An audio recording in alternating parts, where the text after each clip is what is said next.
and then spent pretty much most of the rest of the night asleep in the healing room while everybody else was investigating the disappearances of some people. And it turned out to be a tiefling who is trapping people inside basically iron flasks. They were like test tubes essentially, but it's essentially an iron flask item. Which town was that? Was that Excelsior? No. Yes. Okay.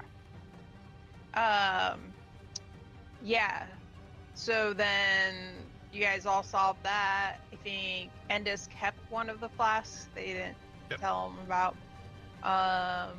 Save the people. The hag who was part of the scheme escaped before they killed him. And, at the end they got threatened with a fiend larva, basically, with Mina's face, which was funny. And Syl tried to stomp on it, but he was too exhausted and missed, and so somebody else kicked it off the platform. So there is just this larva fiend with Mina's face wandering around in the Outlands. Fantastic. Yes. And then last week, they completed a few side quests. They got Renee back to her home, which was fun and good. She left Cease with a dragon, one of her scales, which then after she left the scale, she reappeared as a ancient time dragon and empowered it. So it isn't a magical item now. And we found out that the canary was a dragon. Mm-hmm. A gold dragon. The canary that kept showing up at the window. Mm-hmm. Had another good conversation with him. So while you were out, we kept trying each day rolling to see if you could remove Radix and Syl's brands, and it kept failing every time on them. But the dragon was able to do it, and he also removed one level of Syl's exhaustion then, because I think you were still at 4 at the beginning of that day, right? Yep. Was this old Syl or new Syl? Old Syl. Okay, so new Syl has no exhaustion. No, yeah. Death will remove exhaustion. Yeah. I was going to say, that would be so shit if you came back and you're still tired. Oh my god. I think by the time we ended up in combat, I only had 1 level. Yeah. Okay. Yeah. That's not too bad. That's only ability checks. Mm-hmm. So you guys did that. Then you arrived at Banel, but however you say it. I don't remember how I was saying it, so oh well. You guys set out to go to the little camp town right outside of it, and lost your way somehow, and the forest turned into a swamp. There was a thunderstorm, and there was a whole bunch of chittering of threats and things, and it turned out to be 3 hags that you guys were fighting. Syl died. I think Radix got real close to dying again. Yeah. We were pretty close to a party wipe. I mean, it was not looking good for a while. We dropped 1 hag, and then Uncle Longteeth grabbed the other one and left. Yes. Teleported away. Uncle Longteeth, the main Uncle hag Longteeth was the hag that was doing the kidnapping people thing. Right, okay. This was a vengeance thing. So he took the second hag and screwed off again. And that's probably the only reason we survived, I think. So technically, he took all 3 of them. He took the body of the other one and the body of the other one. Yeah. Right. So, which towns have we visited while I was away? Excelsior and... I think just Excelsior. Okay, cool. Yeah, I think so. I think we have the when list I here was somewhere. last here, we just escaped. Was it Cursed? Yep. Yeah. Yeah, we've done Automata, Rigus, Cursed, and Excelsior, and now we're on to Funnel, and then we have Glorium and Sylvania. Yep. After that. How come we skipped, Funnel's literally out the front door. How come when we were at Excelsior we skipped Trade Gate and Ecstasy? Any specific reason, or? Because we don't need to go there to repair the Mimir. Oh, right, okay. It only needs like 7 of them or whatever it is. I love Radix's notes. Roll initiative. Hags are ouchies. One of them is Uncle Longteeth. We gonna die. Yeah. So the one that they managed to down, she was like drawing blood out of people and using it to heal herself. And the way she killed Silraz was she had goddamn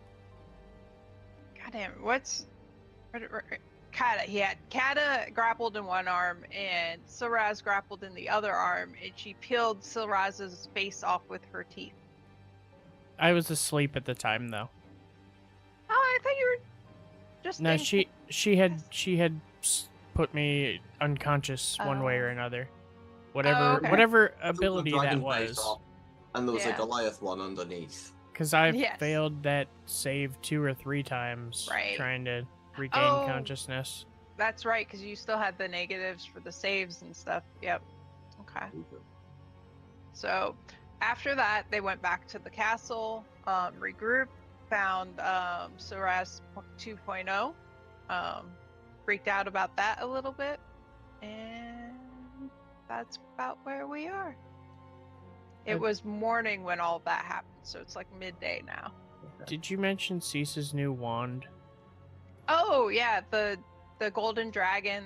You guys had good interactions with him, and he left a Wand of Wonder, I think it was, with Bahamut's blessing.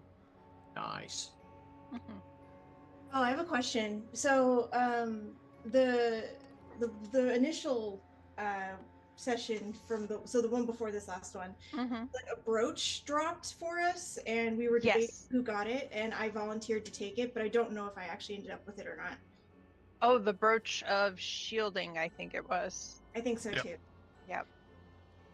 So I don't think we settled on anything, but I don't think anybody else was desperate to have it.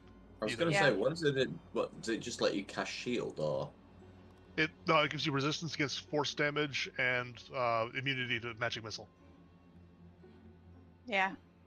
Probably good for somebody who doesn't have shield, so yeah. It will be amazing for anyone, depending on how many of the new Monster Manual monsters she throws at us.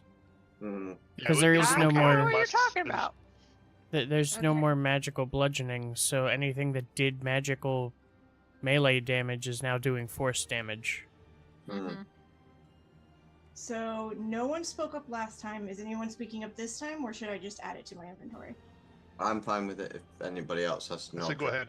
It takes attunement, and I'm already attuned to 3 things, so. I have nothing attuned at the moment, so. Yeah, I only have 1 item, so I'm good for now. Okay. I meant to ask that earlier, but me remembering Rogue tank. The tall order. Yeah, well, no, that's actually not a bad ploy. Rogue tank with evasion. Something's doing force damage, yeah. Yeah. The other thing that you guys discussed, or they discussed and realized, was that when Kata came back, he still had the same tattoo he had before. And when Silraz came back, he still had the shackle-esque thing around his wrist. But what was it this time? What was the story behind it this time? He was actually at one point in his history captured. And, like, when he broke free, he never got the shackle off. So his people actually welded it shut as a mark of shame. Does he still look the same? No. Not even close. Okay, can you describe him for me? 7'11", red hair, beard, kind of a hairy dude, bulky. He's a Goliath as well instead of a Dragonborn. Yes. So he's not even the same species? No. Nope. Very different. Nope. That's intriguing. Okay. We swapped out a dragon dude for a 7-foot Irishman. I apologize in advance for what's going to happen if Gendry dies. I think I understand the rules. I have ideas as well, and I am not sorry for what happens if I die. All right. So it is midday. You guys plan on heading out to Faunel now, or what would you like to do? So you're saying there's 2, potentially 3 hags that are out there and probably going to come for us again? Yes. But we killed one already. Yes, but they got away with the body, so there's 2, potentially 3.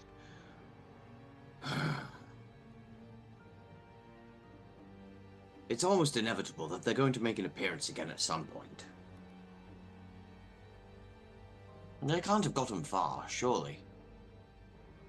They're not sticking to the same plane. Ah.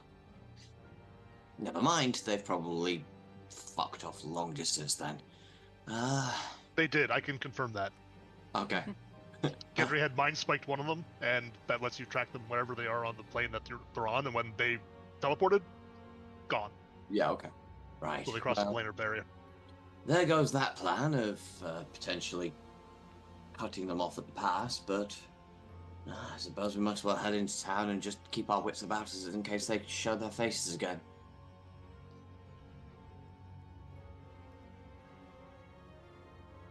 Alright. Is there anything anybody wants to do at the castle before you guys set off again? I'm just gonna hurt my neck looking up at Syl.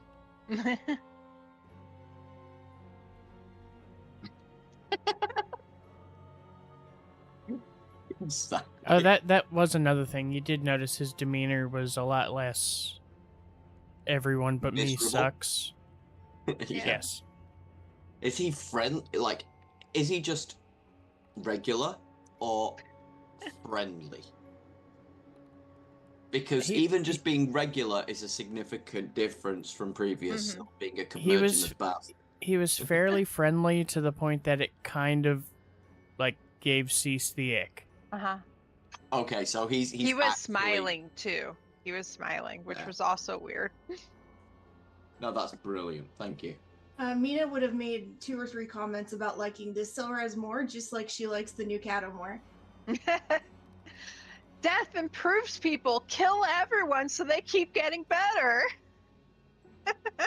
We don't know if we've only got a set number of times we can come back, though. You know, we don't know if we have an infinite lives cheat code or if it's like you're done. Let's kill Gendry next to prove that claim false. All right. So you guys set out once again to try to get to the little camp that is not very far away from where your castle set down. This time you proceed through the forest without issue, hearing various kind of wildlife all around you, and like not even 5 minutes goes by when you arrive at the camp. Kind of wonder how it's possible that you could have gotten so sidetracked before, but who knows. As you guys enter the little trading post, you hear an enthusiastic, "Hello, travelers!" And when you look, you see an energetic giant sloth wearing a bracelet of claws and feathers. The creature dangles from a nearby tree and waves a 3-clawed paw. Fresh faces are always welcome in Camp Greenbrier. Hello. I immediately have to remind myself that nobody else comes back if they die and we can't change this person's personality. I also am very thankful that we have the new Syl and not the original. This guy is amazing. Thank you for the warm welcome. Yes. Anything I can help you find or whatever? Are there any difficulties for travelers approaching the gate here? We've had difficulties in some of the other gate towns. Well, the gate is pretty open, but it's pretty far back in the forest. There have been some issues with gnolls lately, and the 3 main tribes of this area are kind of not at fighting, but they're vying for control, basically. but that shouldn't really trouble you too much. Can I insight check that last section? Yes. It's notably that shouldn't trouble you too much. 14. Yeah, he seems to genuinely think it probably wouldn't bother you much. So he's just an idiot. Right. No, he doesn't know our good, strong history of being fucked with every single step we take. If you like, I could show you the way to the gate to help you get there. More directly, if not faster.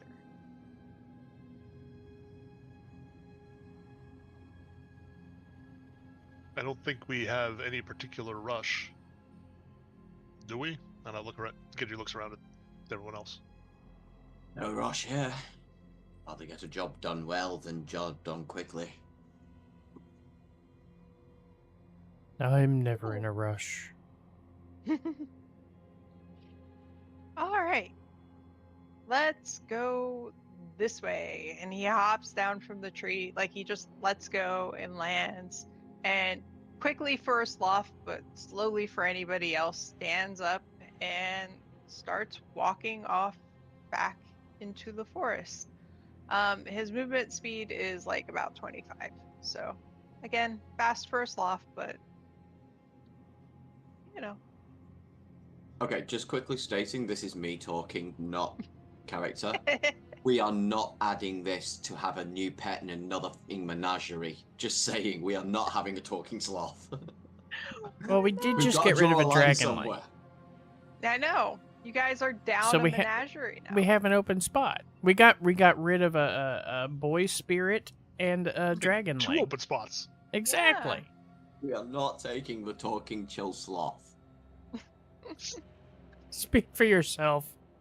He'll be my shoulder pet. You're just gonna wear him like a backpack. Alright. So you guys will be walking through it's not like a clear path through the forest, but it's not a path. It's kind of like, think of like a deer path kind of, basically. Like, it's definitely an area people and animals walk on, but it's not the normal kind of road thing. The whole area around is wild on the way. You have about a mile to walk, so is there anything you guys would want to talk to him about on the way? Probably ask him about those 3 factions that are fighting with each other. Oh, yes. Damn, he's got hearing. I have really great hearing. I'm a sloth, after all. So, let me think. There are 3 groups. There's the... okay. There are roughly divided into the predators, the flying creatures, and the herbivores. They all want this town to work differently.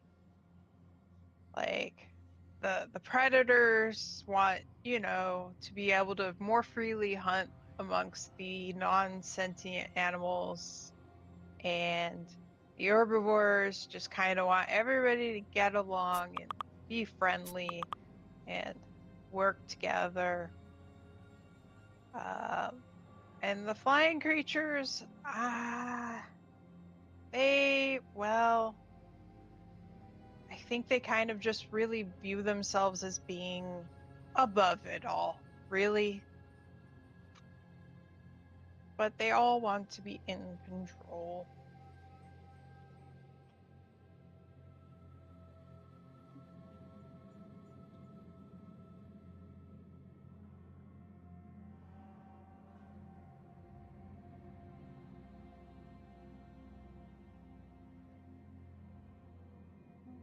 Oh, I should have asked, who's taking notes tonight with Radix not here? I am. That's a good question. Okay, cool. All right. That's why I was looking to the side here and typing furiously. Yeah, that's why I was just thinking we should probably have written that down. That would be our anonymous wolf. Anonymous wolf? Yeah, the Google Docs, if you're not signed in, or I forget what the criteria is, but if it thinks you're anonymous, it just assigns random animals. Oh, yeah, that's the other right. two that I see here are Anonymous Shrew and Anonymous Narwhal. Yes. Well, do you not remember when we for Endless's campaign when we used Google Docs for maps and we kept reloading until we had cool animals? I'm the narwhal, by the way. Gotcha. You're the narwhal. Nice. I see narwhal and wolf. So you're the shrew. Oh boy. Yes, I remember now doing that when we used to use Google Docs for everything. Additionally, as you guys get nearer to the gate, Razak tells you, "Oh, I should have also mentioned that the gate has a guardian. He's a real good guy. Just, don't like be misleading or refuse to answer his questions, because otherwise he will think you're up to no good and will defend the gate. But you seem good sort, so I think it'll be all right."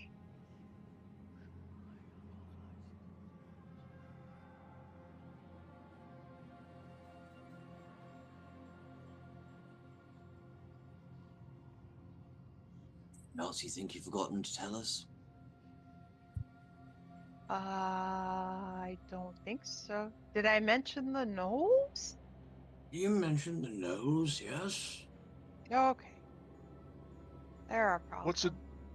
What's it generally like living in Camp Greenbrier and Faunel here? Oh, it's mostly pretty peaceful. Everybody just kind of hangs out in their areas for the most part.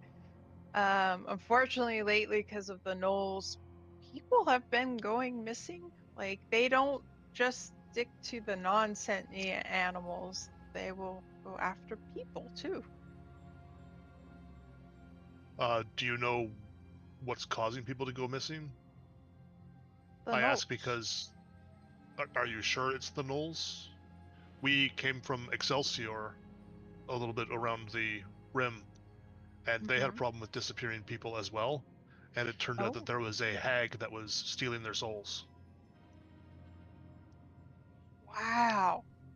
That's... And we did some work to try and end that, but the hag escaped, and it accosted us just outside of Camp Greenbrier here when we arrived. Oh.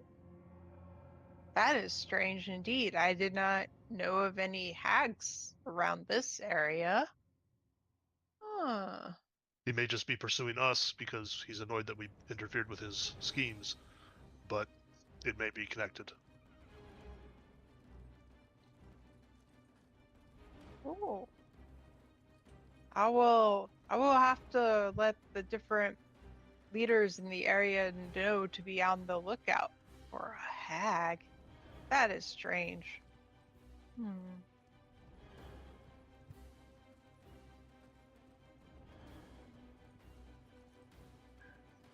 He goes by Uncle Longteeth, if that helps.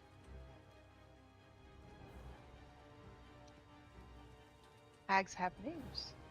Interesting. Apparently. Alright. After a little bit longer of walking, you come up to a pond, a peaceful pond, which is surrounded by vine-covered ruins. Along there is also a 20-foot tall statue of a human with glowing glowing eyes, kneeling by the pool. Razik just gestures toward him and he goes, "That is the Guardian. Just let him know what you want with the gate, and you should be fine."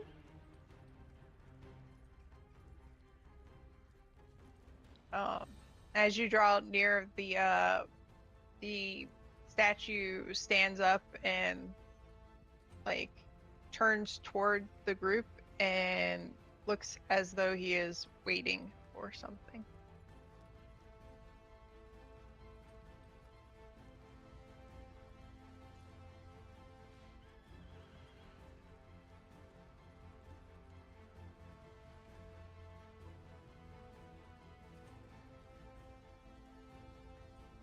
Before we engage with that, I'm just going to pull a couple of gold pieces out and just hand them over to the sloth. Oh. Thank you for your guidance. No problem. Thank you. And he sits there and just kind of looks at him, glinting in the sunlight that is making its way through the forest.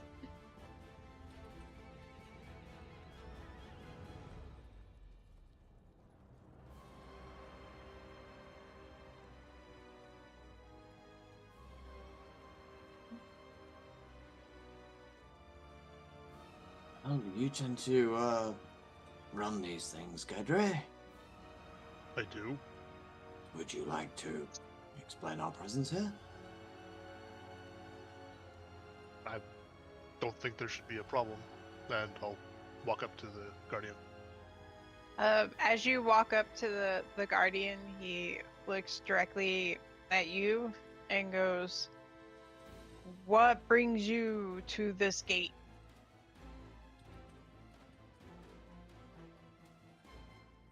We have come here because we have a mission to find a missing Modron, and in pursuit of that mission, we uncovered a Mimir that the Modron was partnered with, but the Mimir was damaged.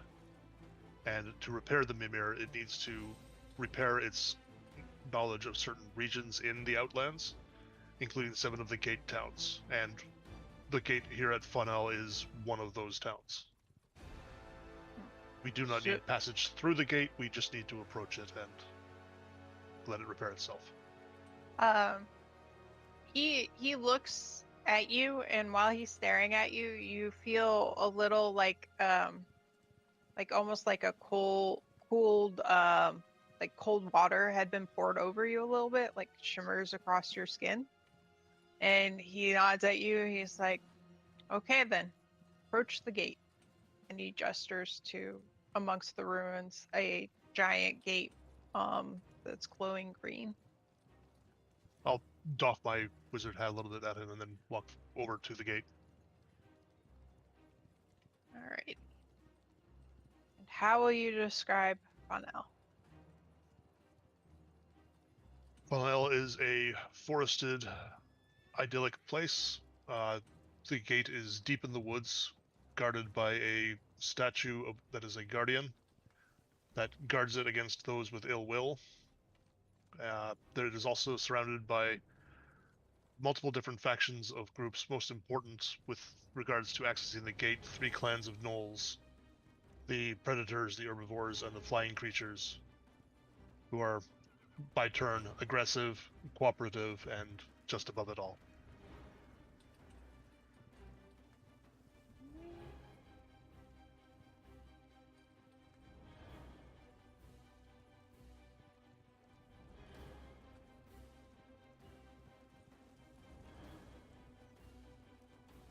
All right. The Mimir's eyes glow brightly green as you finish what you're saying, and then it returns to their normal stasis after the way it is normally when you're not about to record information. Okay. Then I'll walk back to my friends. This seemed entirely uneventful. It largely is, usually, if nobody interferes with us on the way. Anybody else are getting a feeling of cursed all over again? Radzik, he's like, was that all? Do you want to go back to the camp now? Or would you like to roam the forest a bit?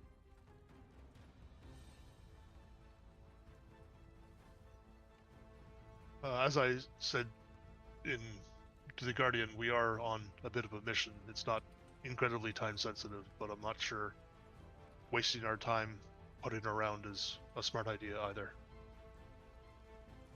Okay, let's head back. And so you guys start heading back. Not long into the heading back, you guys hear a loud like shriek up ahead, directly the way you would be heading back to the camp.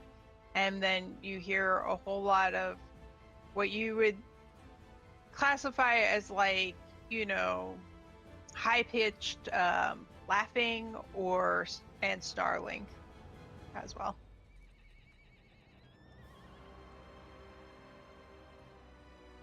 Do we recognize that the laughing and snarling as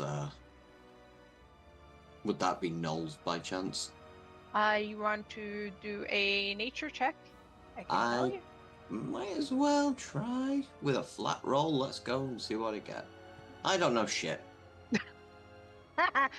You're like, that is the strangest sound I've ever heard in my life. I have no idea. A lesser spotted Basilbuck. I haven't seen one of those in years. Let's go. Pretty sure that's a shark. Okay. It's a shark Luna doing in Lovegood. the forest. What was that, Mina? Oh, I called him Luna Lovegood. Oh.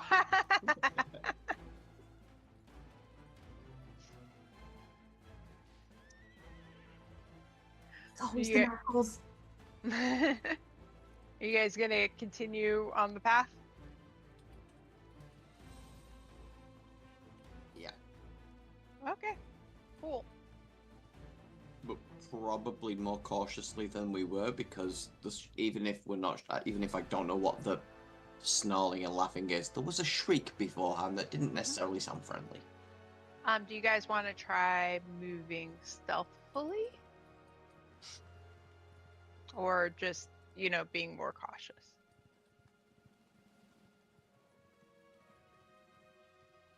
Stealth is not a strength for Gendry. Stealth is not a strength for anybody here, probably but Mina. So I think I'm more not. alert. I'm not is- terrible at stealth. Yeah, but are you great at it? I mean, +4 non-proficient, so Gendry's not bad. He's exactly even, +0.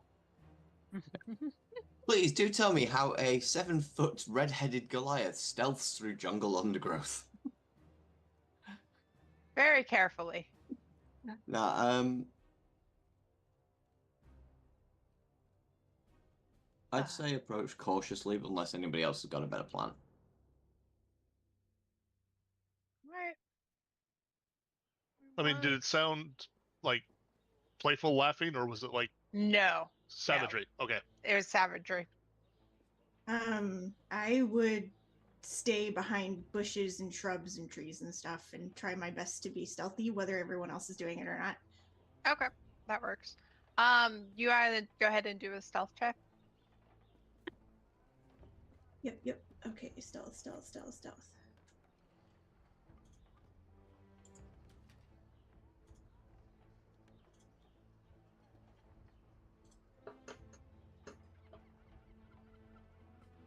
Did that not roll my advantage? Advantage? It did not. That's weird. I do have advantage on stealth. Oh, how nice. There's a second roll. Oh, it's worse. Oh my goodness. Good. Wait, don't you have the thing that skills you're proficient in you can take a 10 now? Reliable talent, does that not come to level 9? It might be. I can't remember exactly what the level is now. I'm looking. It's either 9 or 11, I think. Because at 8, you won't get it at 8 because 8's his feats. Yeah, it's whether she got it at 7 or not. I think. I think it's earlier than 11. I can't remember. If it's 7's 7 or when 9, you though. got evasion. They mixed all of that up in Yeah. Oh, that's 2024 though. true, yeah, it's different now. What is it called? Reliable talent. talent. I have that. You do. All right, cool. You have a 17 then. Okay. Yeah. Can't roll lower than a 10. Oh wow, Yep. you got a level 7 now with evasion. That's awesome. Also, I forgot to level up, so I'm sneaking that in real quick. Oh my god. Well, let's pause for a second and let you do that. DM suggests combat is imminent. Okay. Hold on. It'll be fine. It'll be fine. Level up, manage HP. It's level 8, so you're gonna have to deal with either a feat or a new ASI. I forgot how to do the max rolled HP, adding it to the thingy. Someone tell me that real quick. You just add whatever, like your hit die number, like the most that you can have to the rolled number. Yeah. You have Like to do up it in the manually. top corner of class, there should be a section for hit points in the top right corner. In the edit section, anyway. So the manage HP button, right? Mhm. And then from here, what am I modifying? Oh, I think I've got 8 more hit points than I should have. Uh-oh. So it says total possible HP is 80. Just a second, I'm bringing up another character so I can see it myself. Yeah, if you click manage HP, then your rolled hit points should be 8 times the max of your hit die, which I think is 6. It's 8d8. 8. Yep. Those So that's- 72. No, 64, sorry. Yeah, Yeah, 88 is is- 64. Yeah, 88 is 64. So yeah, 64 goes in rolled hit points, and it should calculate all your everything else automatically. Okay, perfect. Thank you. Okay, scrolling down. Also, you have a 10 HP modifier. What is that? Yeah, I've just had to fix mine. I'm just going to quickly reload because I accidentally gave myself 8 more hit points than I should have. I don't know what that's The from. I can probably just Modifier delete it. might have been a bless. Oh, from a previous. Yeah. Or an you go aid. ahead. Yeah. Yeah, I I'll would just- go ahead and. That's what I delete meant, it, not 'cause you bless. guys have Yeah. long rested since then. Okay. But it starts, I cast Bless! Bang! Aid. It'll be Aid that will have done it. Yeah. I think that's me that's done that at some point. I always confuse the two. Bless is the D4 to attacks, I think. Mhm. Yeah, and Aid is... Oh, Jesus, now it would be 15 hit points to 3 people. Pretty sweet. We need camp buffers like you can do in Baldur's Gate 3.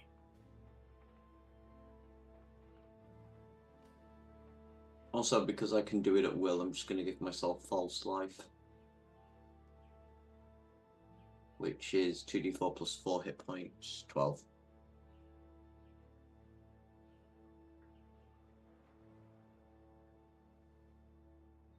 Jama is already up.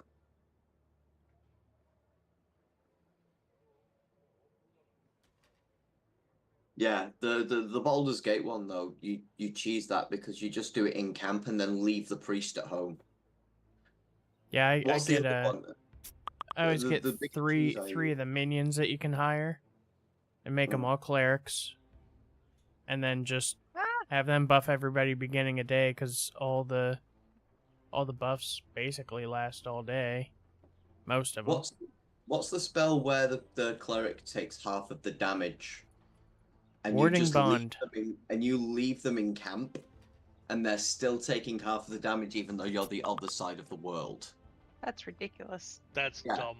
But the thing is if you take too much damage, you go back to camp and the cleric's dead. That'd be Then funny. you just hire another guy. Yeah, Mhm. exactly. Arlie, I'm gonna ask you a question in a PM. No, you have Withers resurrect him and then pickpocket your gold back from him because for whatever reason he doesn't aggro and pickpocket. So There's so funny. many things about that game that are just busted beyond repair. I love it. It's such a fun game. I think between that and Tears of the Kingdom on for Zelda, it was like, here are 2 games that give you a complete engine and you can do whatever the hell you want with it. Go nuts! Seeing people build like actual mecha in Tears of the Kingdom is insane. Oh yeah. Some of the things I've seen in that are like, war crimes have been constructed.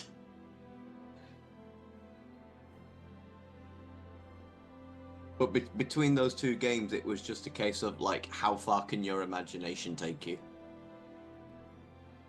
Like, people carrying... Oh, what's that explosive barrel called in Baldur's Gate 3? What are you asking?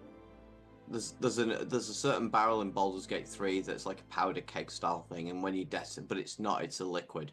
And when you detonate it, it explodes. And people are carrying like 50 or 60 of them on a barbarian. And before they start like the fight with the wizard in his tower in Act 3, they're just putting them all around him. Just talk to him and then bang.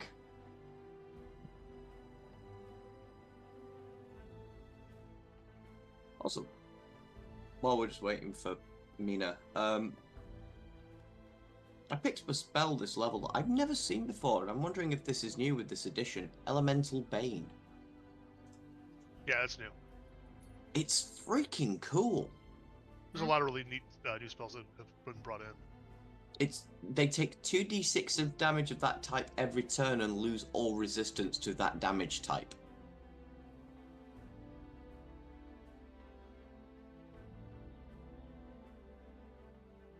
Oh, sorry, no.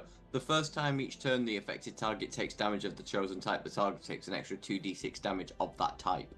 Moreover, the target loses any resistance to that damage type until the spell ends.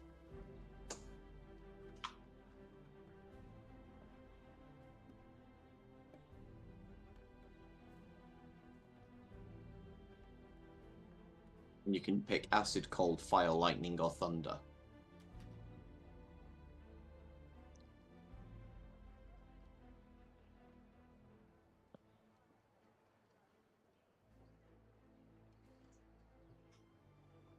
Sorry, guys. I'm just running something by Arlie because I'm picking between 2 different feats and I'm asking for a clarification. And so. No, it's fine.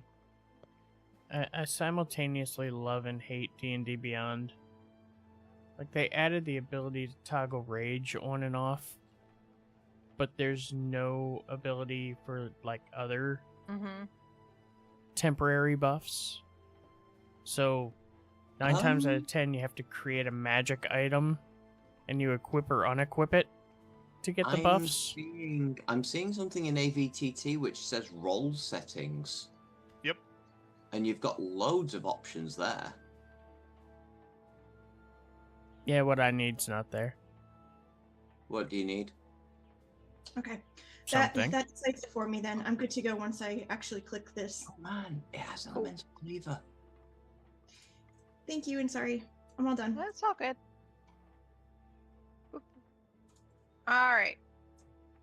So, game on. Change maps. Yay. God, we have a giant slot. You do have a giant slot. Is this an interactive video map? Yes. It has sound. Holy Yes. shit, Yeah, this is so cool! We had this last week too for the swamp fight. Oh my Yeah, god, I've but there never was seen one of these. This Raining and lightning and stuff. Yeah. This is so cool. I love it. this is amazing. I love this. Yes, I recently discovered it and I was like, oh my god. Oh, that's nice. All right. If you adjust the sound at all, it mutes it entirely. What? Wow. I was gonna say it's a little loud. Yeah, I tried to turn the volume down a little bit, and it's like, oh, you want to mute it? I was like, all right, put it back I up. was gonna say, No, I can put turn it the whole way sound up. down No. on it. Yeah, Can no, you just yeah, volume you- mixer it and change it for your browser temporarily? no. If Oh, if yeah. the DM changes the settings, it goes quieter but not off. Yeah, I touched the bar and it's off. I'm just Yeah, gonna refresh my if Ali page. touches the bar, it just goes down. That is so weird. Oh, cool. Oh, there you Does go. this- And so when like battle Arlie music in there? adjusted it, and now my sound came back. Hi. Nice. Does this mean you can also put battle music in? Yeah. You can do a whole playlist and stuff. That's pretty cool. Hi, Yeah. Remy. Does it have integration with like Spotify or anything like that, or does it? No, Ah, not shit. that fancy. Yeah. All right. So, yeah, you guys come around the corner. Mina's off hiding in the bushes. As you come around the corner, your friend Razek, exclaims loudly, "Oh no!" And you see that there are 6 large-ish gnolls, all like gathered around a very large, you think kind of goat-ish looking creature. And they were, feeding and stuff. But as soon as Rezek exclaims, they all turn and look y'all's way. So go ahead and roll initiative.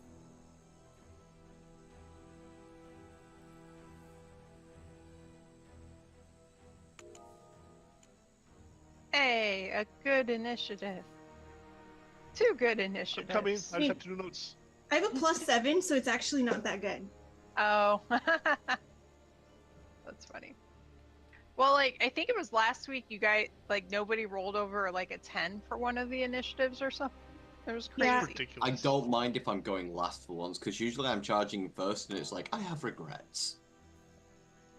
Let's see. Silveras, there you are. Woof! Alright. Looks like everybody. Alright. Silveras, you get to go first. Yay. Alright, as we were walking along, he had, as he was described, he has multiple swords and a club, all just kind of dangling from his belt. But as we were walking, he was just wielding in one hand his scimitar, and the others were just dangling. So when it's his turn, the first thing he does is he kind of reaches his hand out and says some magic-y stuff, and like literally from the shadows of the bushes and the trees nearby, shadows just kind of come out to him and swirl around his hand and form into a small sword. Okay. And mechanically, that is of course Shadow Blade. Yes. I don't know where to do my book. And he will make a move towards them. Although they are quite far away. So I will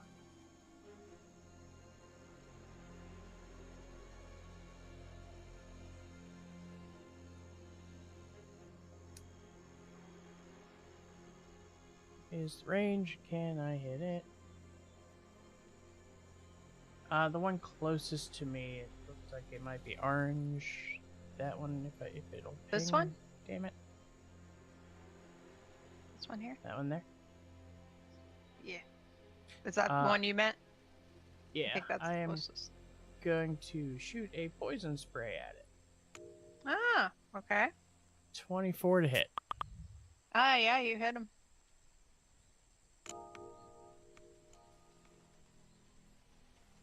$14 poison damage.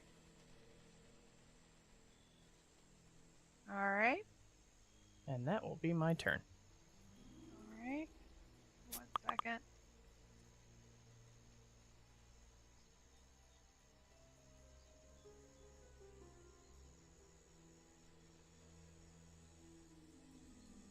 What one did I get? Hold on. Oh, blue.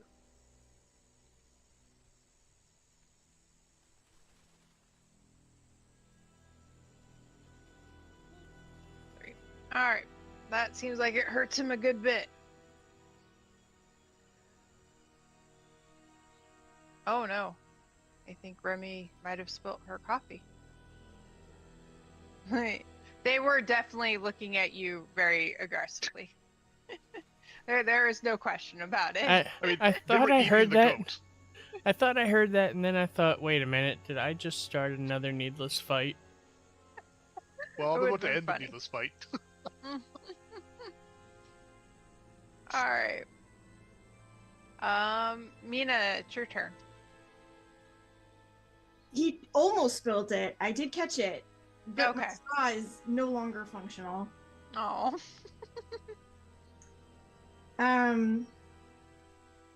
Each block is 5 or 10. I always forget. 5 Okay. on this one. Yep. Nah! Stop it. I'm just gonna have to buy a pack of straws or something. Just give him one every time I use one. Yeah. I'm like slapping his paws. You little shit. I'm gonna take. What did I just say?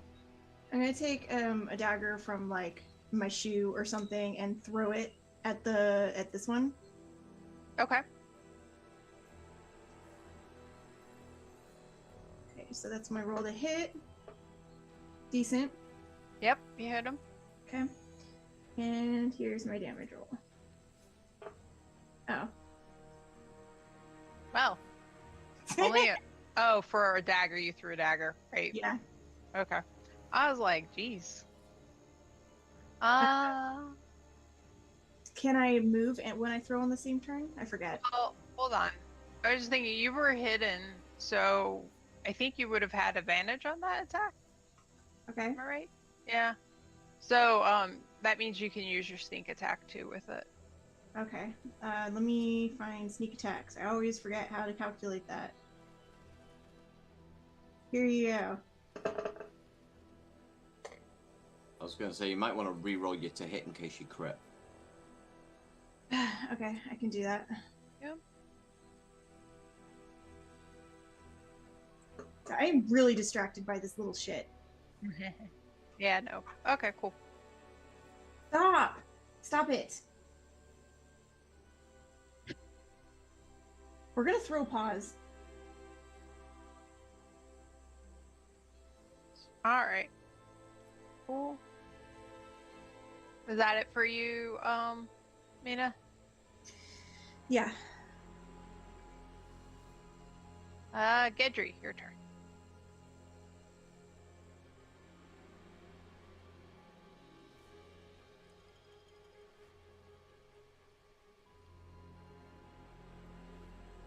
What is that? Oh, you're muted. You're muted. I'm gonna ruin everybody's day. That's a wall Okay. of fire. Aha! Okay. Circle aimed inward. Okay. Cool. I was going to do the exact same thing. Just do a ring around them and be like, have fun.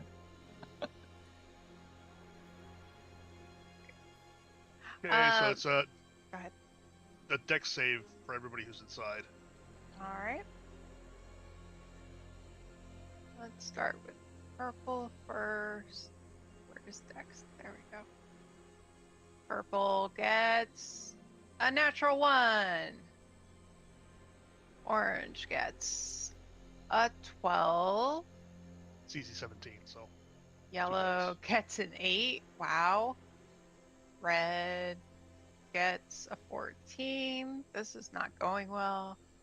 Pink gets a 14. Holy shit. And blue gets a natural 20. Blue saved.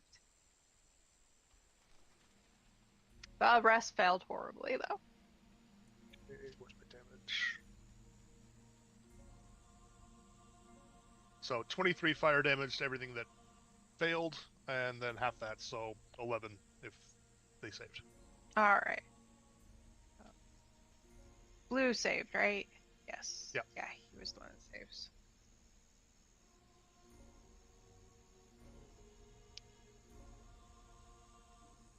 And it Oh, stays there. boy. It's active. Yeah. So remind me, can they see through that? It is opaque, so they cannot. Okay. Can you guys see through it? It's opaque, so we cannot. Okay. I was just making sure it wasn't like, one way visible or something. Cool. Ignore that. Please. Go for ignore. having a bigger circle than me. I don't know how I can remove this. Whoops. You want it gone? Please. That was almost soda everywhere.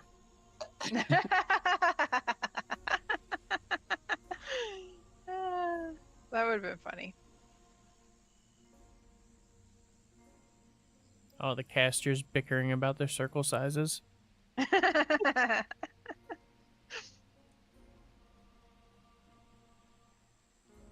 a circle measuring contest. Well, I could just drop Sickening Radiance on top of it. That'd be perfect. Well, I mean, they can leave. They just take the damage again if they either end their turn inside it or go through the wall, which is the 5 feet around the outer edge. Yep. Hmm. All right. Let's see. How smart is this dude? That's really good action economy because you're hitting them at least Really twice. Yep. Yeah. Yep. All right.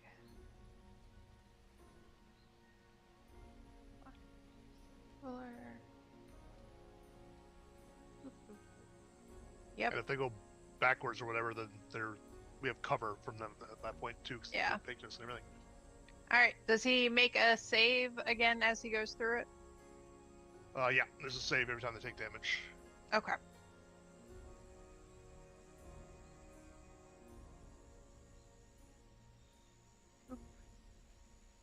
Hey, that's a 21 to save. It's a save, so half of whatever this is. Mhm. 13 damage. All right. So half of that. All right. Cool. Well, that was half. It was 26 damage. I halved it. Oh, okay, okay. That works. Sorry, I wasn't clear about that. Yeah. How did you draw that, by the way? I'm trying to find. I clicked on AoE. I said size 20 because it's 20 diameter. Yeah. I did style fire, and then I clicked on circle, and it just pops in. Yep. Gotcha. All right. He is going to attack Soraz. Oh, I also You- did want to move just so I Oh. was in front of the sloth guy. That's Yes. Oh, okay. Yeah, that makes sense. Right. Oh, what? The attack on the new monsters is not clickable. Lame. Alright, anyway. She's already Oh. throwing new monsters at us. Yep. I've been You mean waiting. no. I've been anxiously waiting. Alright. So innate does not hit you, I am sure. No. Alright. Oh, hey. I'm guessing a 24 probably hits you. It does. Okay. He's whipping you, by the way. When a problem comes along. That's 7 points of slashing damage to you.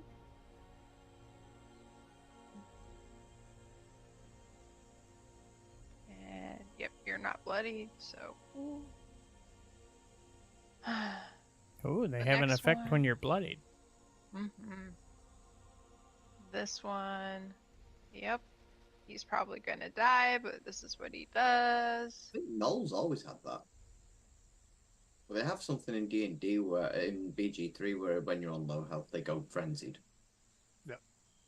All right, he's gonna make his save.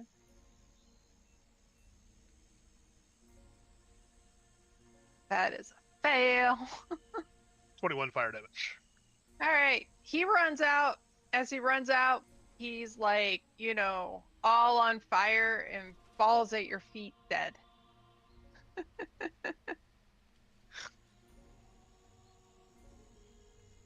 Blue. Boop.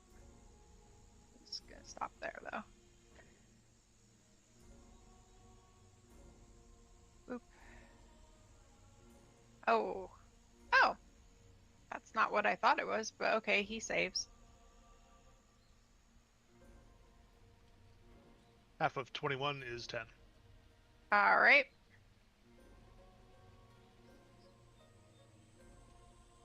Oh. Cool. He's going to whip you, Gedry, or try anyway.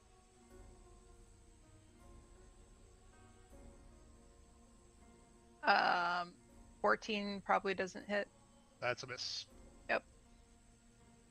And 23 to hit. I'm going to have to say shield. Cool. Okay. I get shield from Magic Initiate, and it's not showing up here properly for me to cast it. Oh. I get the one free casting, but it does count as one of my spells, so I just have to. Yeah. I'm going to complain about the system. It's fine. I can still spend the slot manually. After he whips at you, he looks over at this one and goes at it, and this one gets a little red and attacks Syl again.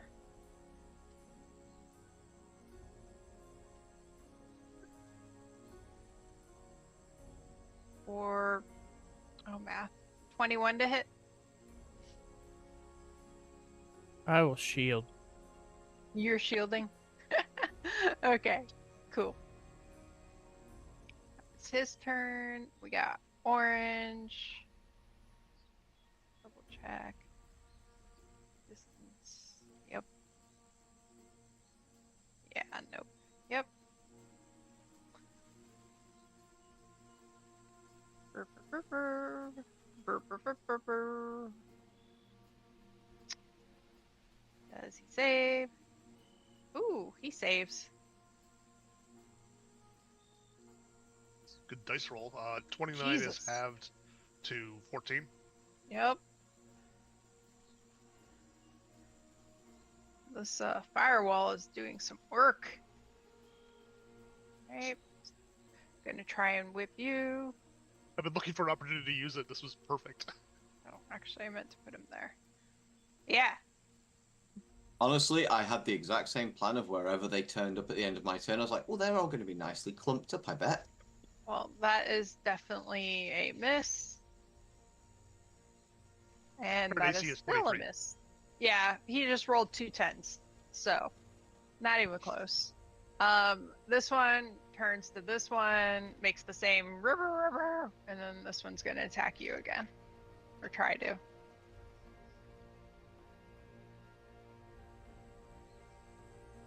Miss again.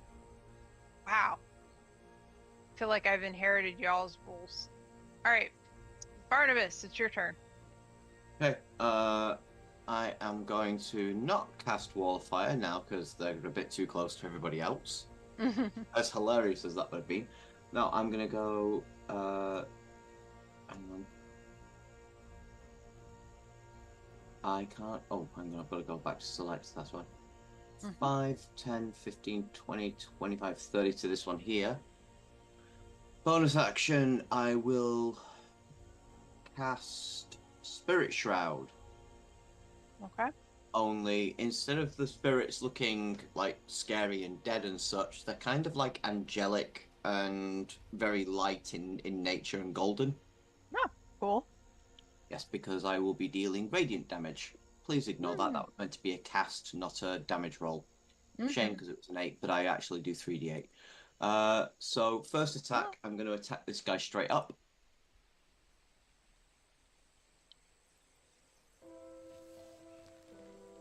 Uh, 25 to hit. Yep.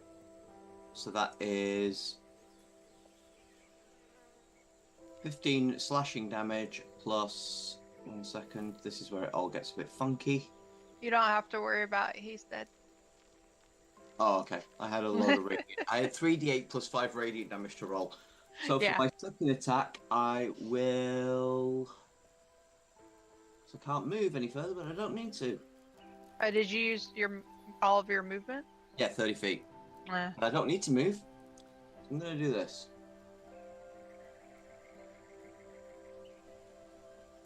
Can I angle that? Can I just spin that cone around? Where is the thing? You click on it and then the top right. Yep.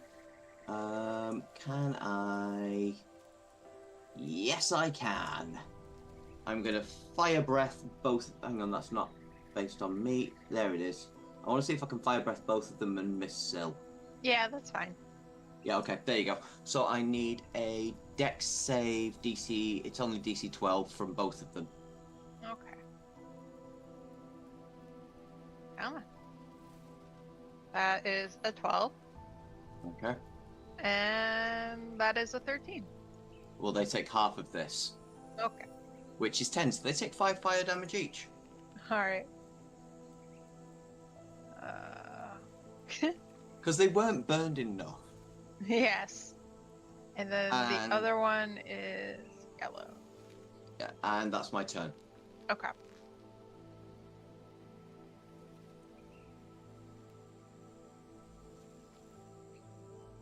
Alright.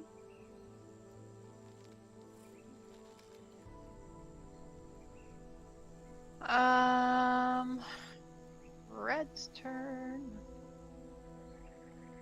We can get rid of this now. The triangle. Yeah, sorry. It's just, It's right. might be best to just, because I'm probably not going to use the ability again. I can always redraw it if needed. That's fine. Alright, dex save for going through the wall. That is a fail. 21 points of damage. 21. Good grief.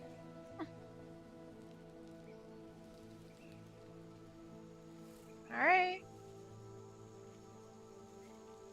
He's gonna attack Syl. If he can. I need to change my dice.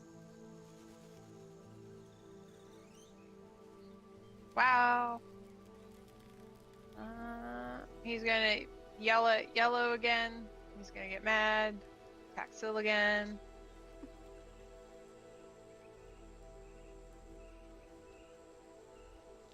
Wow. I need to change my dice. This is amazing. That entire turn, I did not roll above a 10. Like, I am not complaining. ridiculous. Alright. Because you had a bad day. Mm-hmm. That one's gonna After the go. last fight, we needed a gimme. Yeah, I was rolling really good on that fight. That is a 10 for a save, so he fails.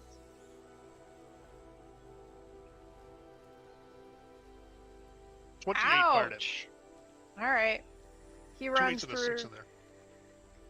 He runs through and falls dead on the other side.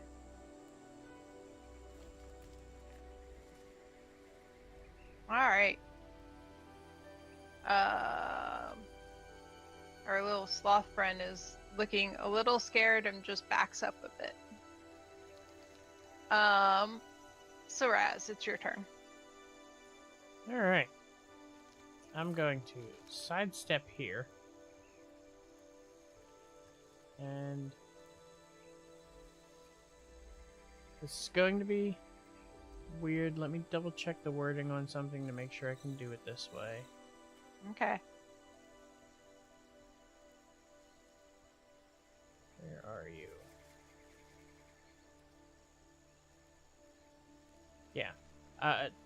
Mechanically, I'm going to take the attack action, Mm-hmm. but I can replace one of my attacks with a cantrip, so I'm going to start with the cantrip. Okay. And I need a dex save from all three of them that are around me. Alright. DC 14.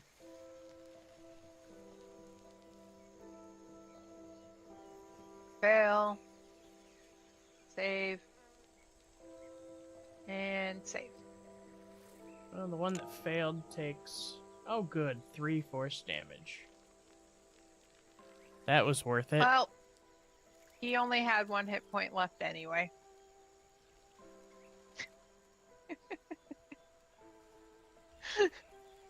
And then... It was worth it. It killed a whole guy. I am going to make an attack with my Shadow Blade on yellow. Mm-hmm. 26 to hit. You hit. That'd be 20 psychic damage. On yellow? Yep. Yep, he's dead. And then...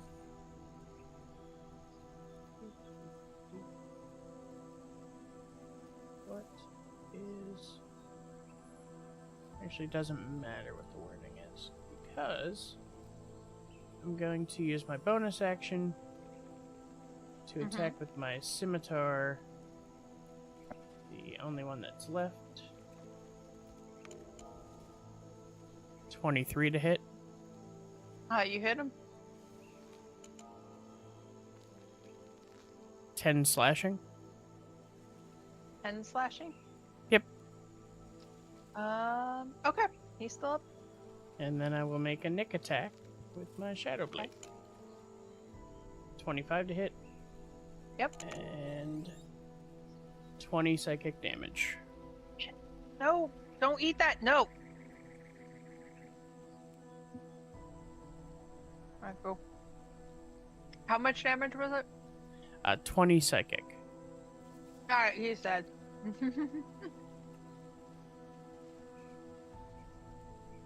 Cool. And that's it for the combats. These So- new gnolls, not tough. So just kind of well- opens his hand, and the blade dissipates into shadows, and the shadows retreat back to the bushes. Amazing. The wall of fire did a lot of work there. 10 Straight d8 up. and everything. Even All the right. saves in that. The fight ends, and Brazik immediately runs over there and looks at the goat and That thing's burnt to a crisp. Oh, there it is. He goes, "Oh no, it was Oka. This is terrible."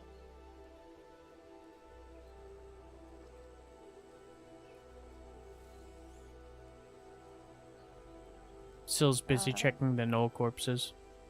No, that's fine. Gedry, you walking over there? Cool. Yeah. As I'm you also walk up, going over. I wouldn't run as he ran, but I'd like walk over following him. yeah, as you guys get there, he looks at you and he's like, "Oh, Oka was a storyteller and an advisor to Ophelia, who's the leader of the herbivores."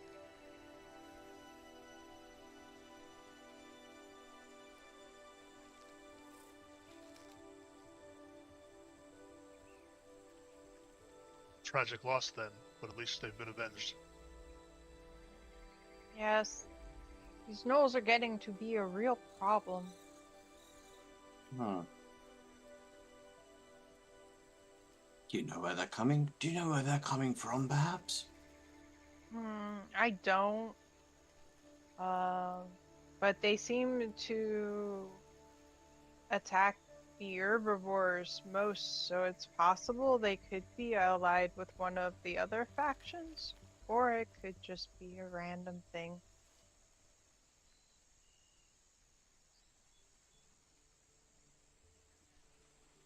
And he like bends over, and like there is a beaded necklace on the goat, and he like gently takes it off and looks it up and is like, this should probably be returned to Ophelia.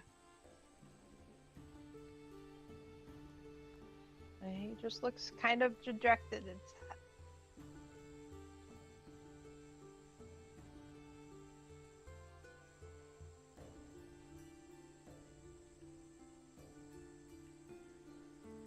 I would like to poke through some of the gnolls' Okay. bodies.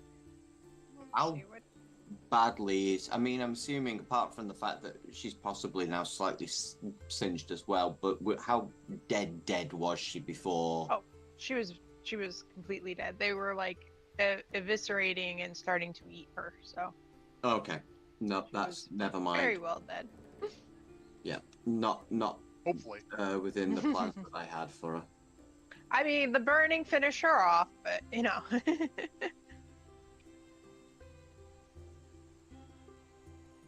let's see. Yeah, if you bring her back to life, we just get a temporary screaming goat. Well, you said there were spaces in the menagerie. It's true. I do have revive. I do have revive, but I don't have a diamond, so no. Yes, we'll surprise Cease next week with a screaming goat. She just sits there and goes, ah! So would you if half your internal organs were missing? I mean, they're telling stories. We just don't speak goat. Where is... Wait a minute. This is the wrong book. QQ. Hold on.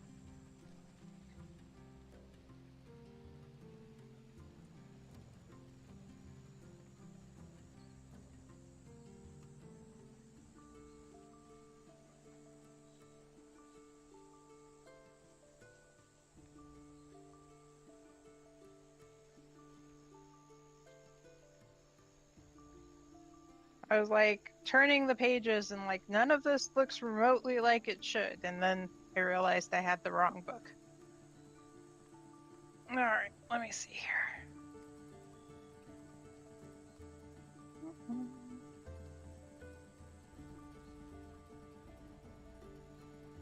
What?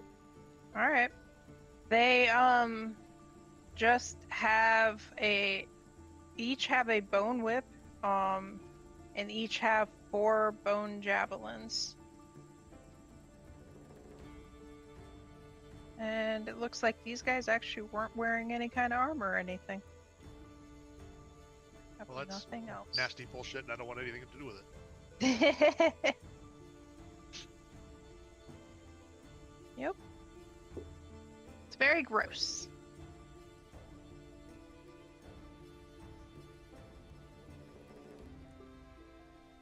Suppose somebody should probably let their clan know that they're dead.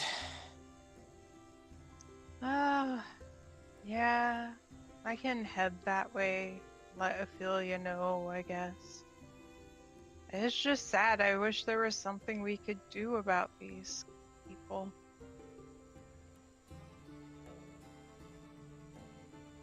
What would you suggest? Well, I don't know. Maybe the other leaders know more about what's happening and maybe would know. I don't know. Well, if they are hired by one group definitely know how to stop them and find them. But I don't know if that's a thing.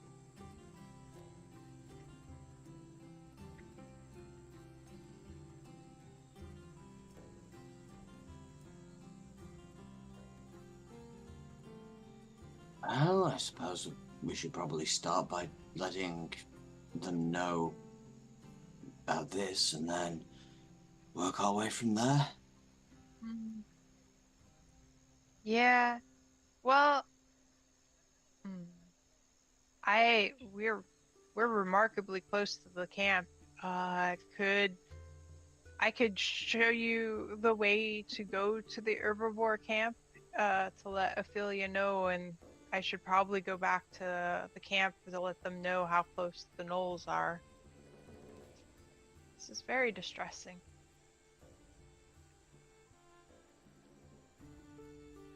If you wouldn't mind helping. Otherwise, I can go and tell Ophelia and then go back to the camp. Oh. I'm taking it his previously overly jovial demeanor is like suddenly very shifted to Oh yeah.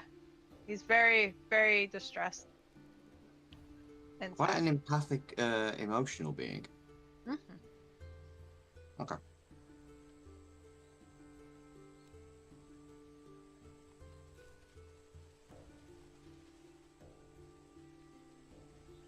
Oh, would you all mind letting Ophelia know for me? We can Just let her feel know. like Suppose we're not in any rush, as we said. Might as well. he'll hand Gendry the necklace and say that she'll recognize this, and just let her know what happened. And then what was the past goat's name again? Oka. Oka. Mm-hmm. OKA.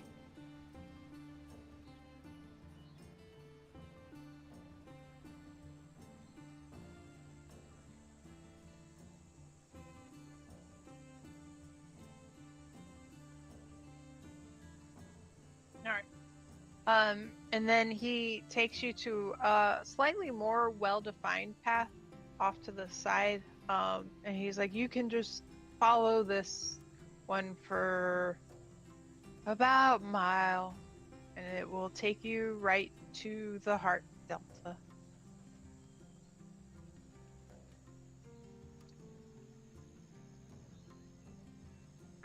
Thank you for all your guidance. Sorry that this happened, I suppose. Oh, my pleasure. I'm sorry this happened. It is usually so peaceful around here. Well, I hope it becomes that way once again sometime. Thank you. Was there anything else you guys wanted to ask him before he starts meandering away? I'm good. You guys? Yep.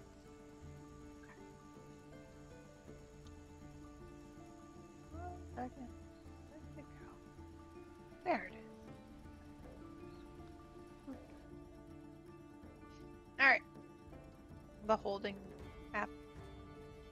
Aw, suddenly it went extremely quiet and it just like slightly disconcerting. I was like, oh. It's really funny because like on my end it was really, really quiet. So when you guys said it was loud, I was like, oh, that's weird. I must have my browser itself turned low or something.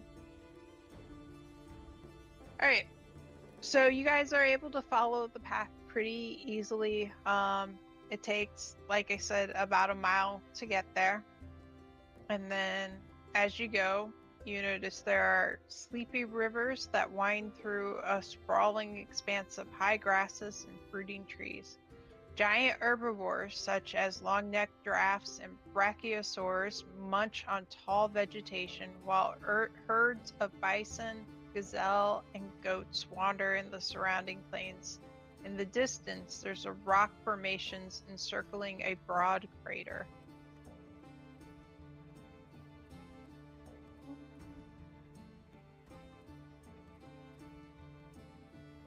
Oh, and he would have indicated to you that crater, the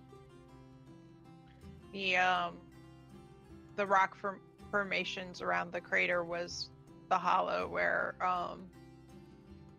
Ophelia usually talks to her people and has counsel and stuff like that.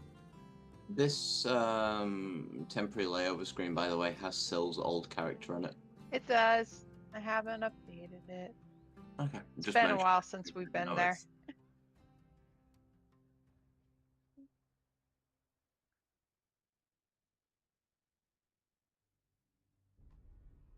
There you go.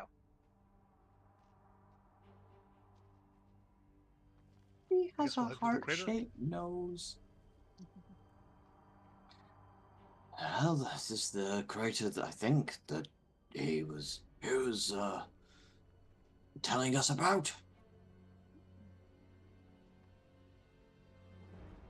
I don't see any other craters around here.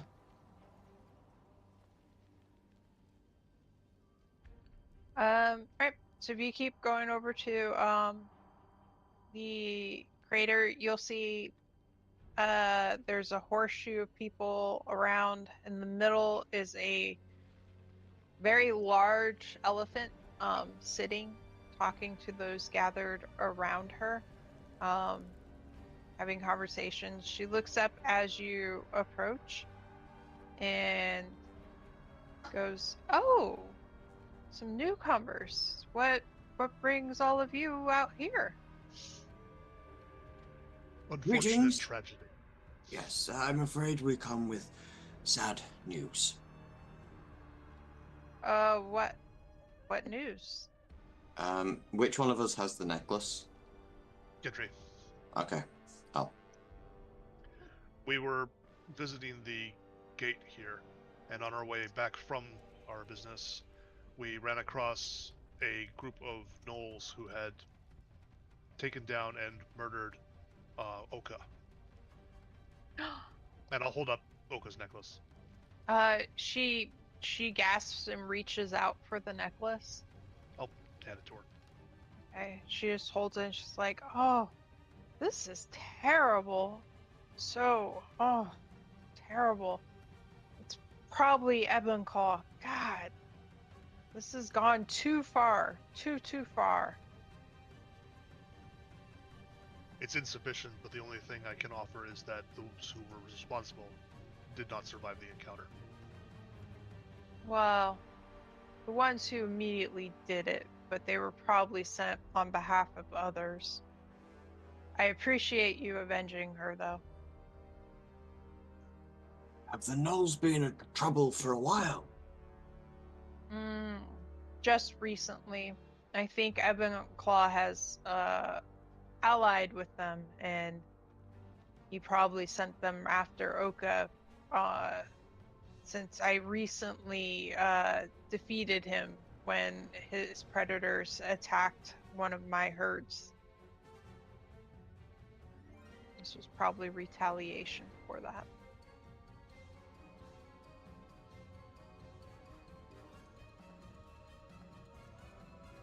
We should speak with this Ebenclaw? And I'm looking at the others. Well, if it was retaliation for Ophelia's defense of her own people, I'm not sure talking is an effective means of solution here. I mean, I could be wrong, but if you would mind looking into it, I would appreciate it. There is no... Since he wants to control the entire area, I cannot speak with him. He won't have the conversation with me. But maybe you, being outsiders, could find more information from him.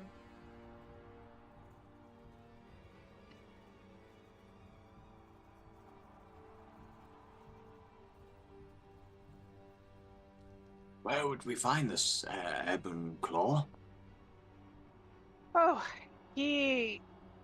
his tribe is off at the Razortooth Rock, which is a good long way that way. It is getting on to evening here, though, so I do not think you would make it there until fully after moonrise. Oh, not moonrise. Fully after dark. Forgot there was no moon.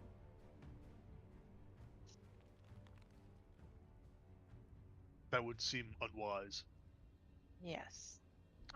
You would be welcome to stay amongst my people for the evening if you like. You will have our protection while you're here. Especially if you're willing to do this favor for me. Might I ask, how long has this disagreement gone on between the clans? Oh, well, it's been a while. Some years back, part of the Beastlands seeped through the gate and merged with the Outlands here, and it kind of disrupted everything. There used to be an actual town here. Now it's all overgrown and wild, and the camp is what we've been able to salvage and put together in the meantime. And pretty much ever since that happened, the three tribes have been fighting for control of the area. Well, this is a protracted conflict.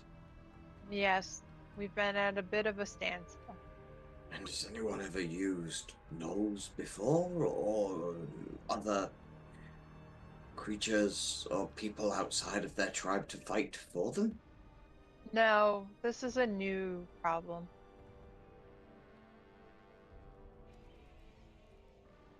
Thank you. You've been most helpful. Oh, well, if you are helping me, I would see no reason not to help you as much as I can. If you can figure out this issue, I would also be happy to reward you as well for your time.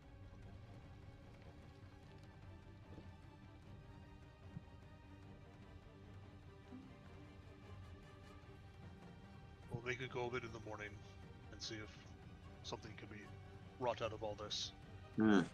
Yeah. I head to bed tonight, and I don't know what we're doing for provisions, if we've brought our own or... She actually, after you guys agree to stay the night, she like claps her hands. She's like, "We must prepare a feast for our guests," and they all bring every kind of vegetation you can imagine for eating. So, Out of character, there's some good roast goat just a mile down the road. I've just written the same thing in chat as we were writing. yeah, it was a giant goat too. So like, there's a whole bunch of it. So that would be the perfect funeral if you just eat the body. So yeah, there's a collection of grasses, leaves, all kinds of vegetables and fruits and whatnot. So if that is your kind of thing, you are well done. Otherwise, you would be whatever you have on you.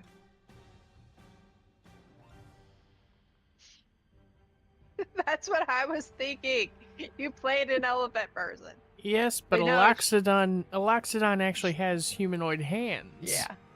She's an elephant, a sentient elephant. Have you ever read Yes. Babar? Yes. Oh, I love Babar.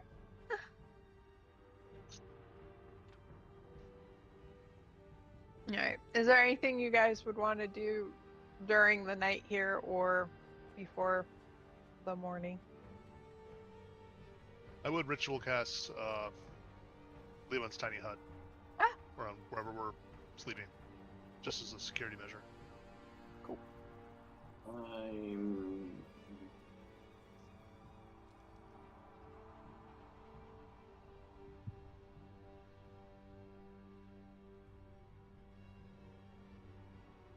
And was everybody good with the various kinds of vegetation for food?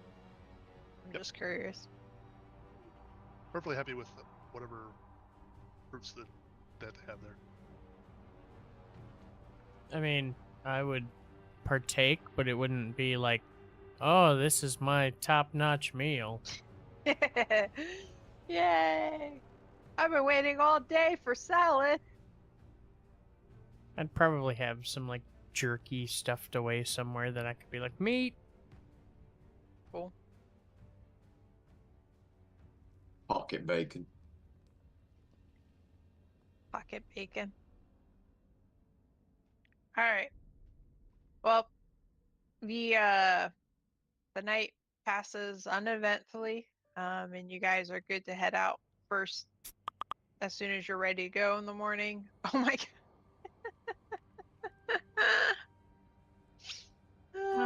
I didn't say it, but I did pick up my dagger that I threw. Okay. And I That's shoved cool. it back in my shoe. Yep. They show you the pathway over to Razortooth Rock, and give you some general directions because it's not a straight shot. From what they tell you, those of you with survival skill could deduce you're probably traveling about 5-ish miles before you get there. And that qualified as a long rest? Yes. Yep. I need those little slots. Yeah. It was a long day.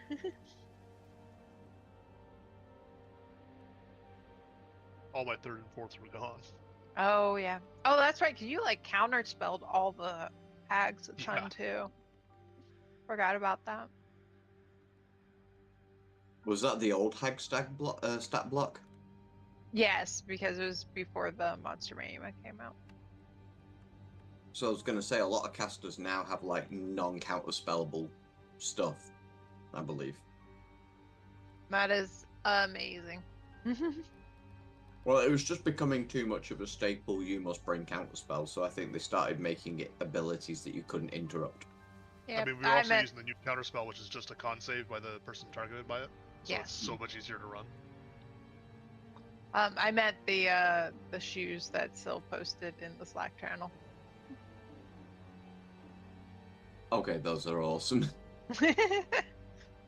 Wait, she's Alright.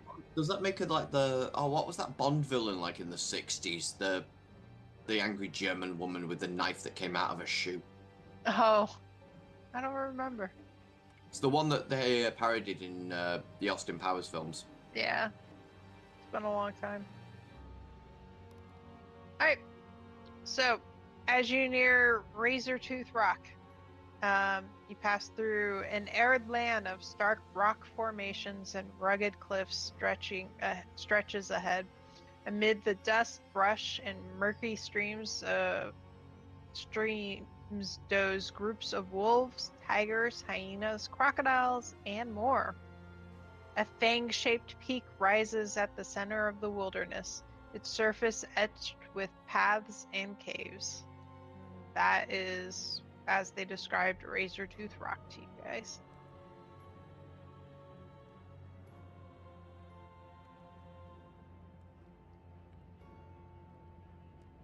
All of the predatory animals that you pass do take notice of you.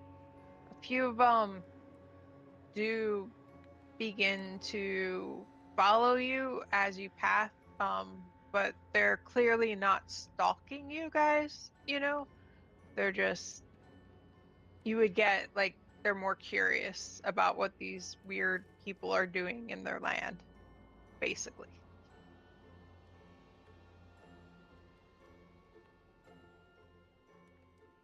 Only my new portents for the new day. Only my new portent dice for the new day. Ah. Oh, yeah. Don't forget that. I just like to announce it so that it's clear what the D20s and rolling are for. Yeah. Alright.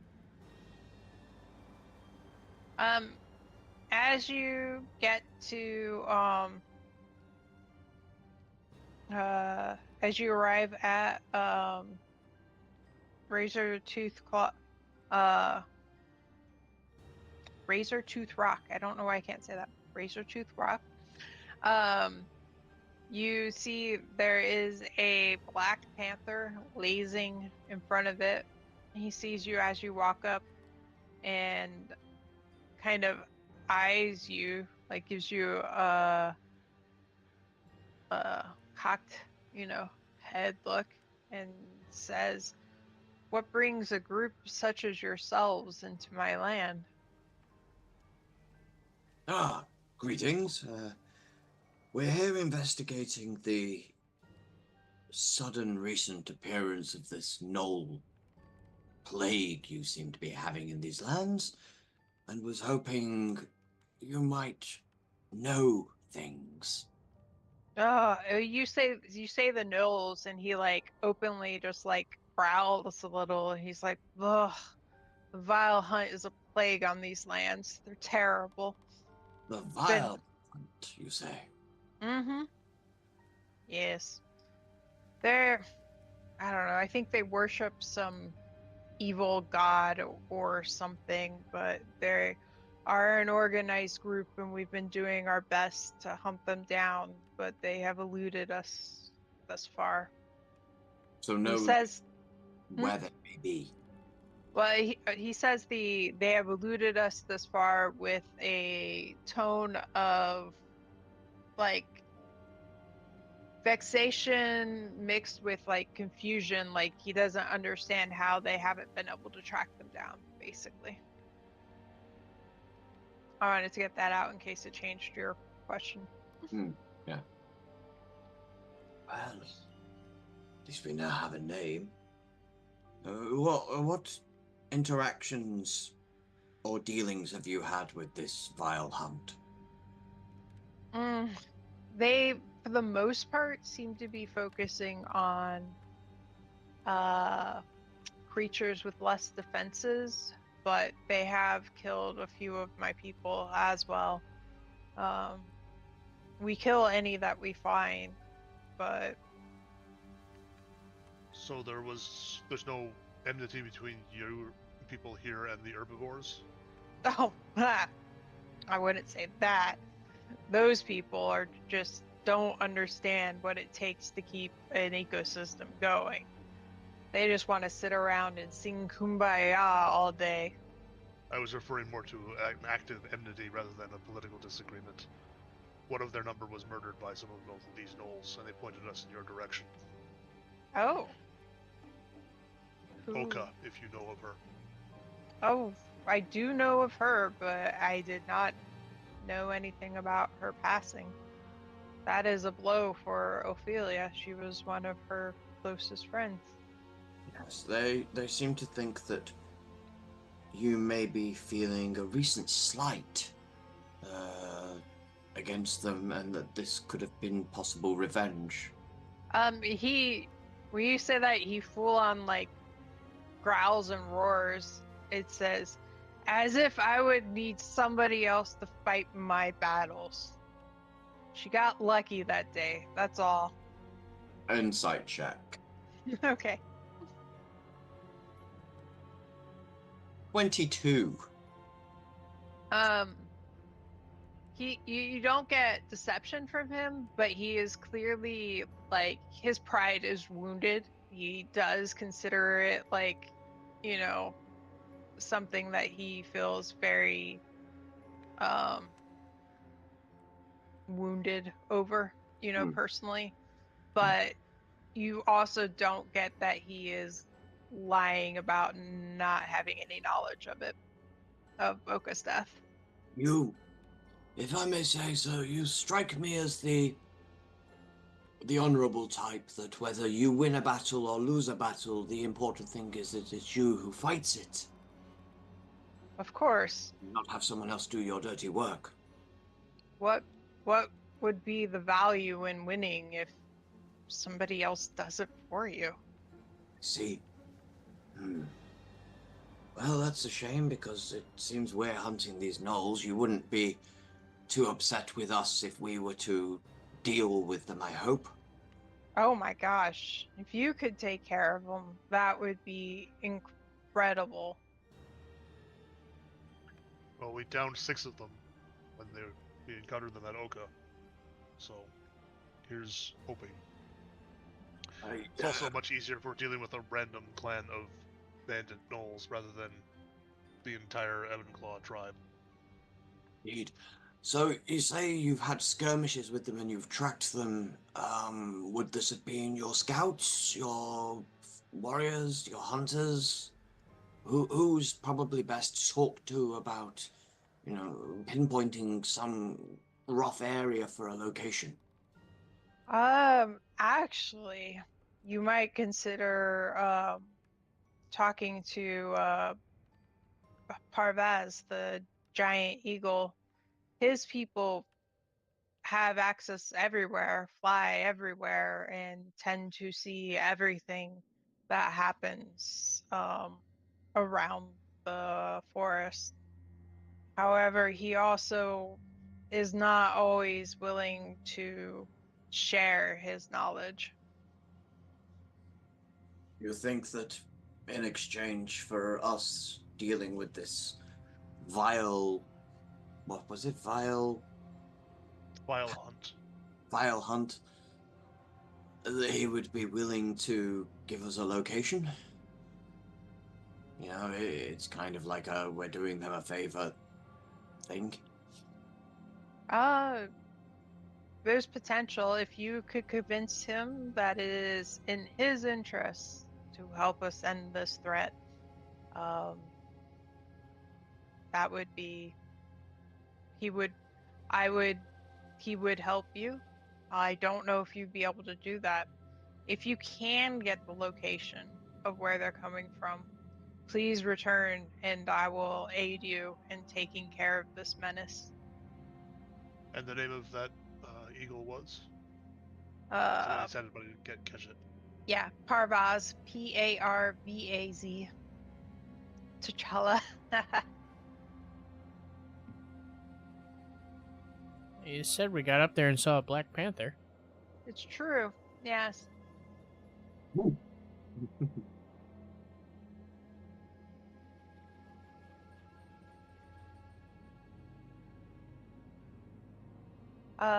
Your best bet to find him would be to travel to the Eagles area. Any of them likely could lead you to the leader, but it is deep in the forest and it will take you probably a couple of hours looking at the speed at which you all travel at.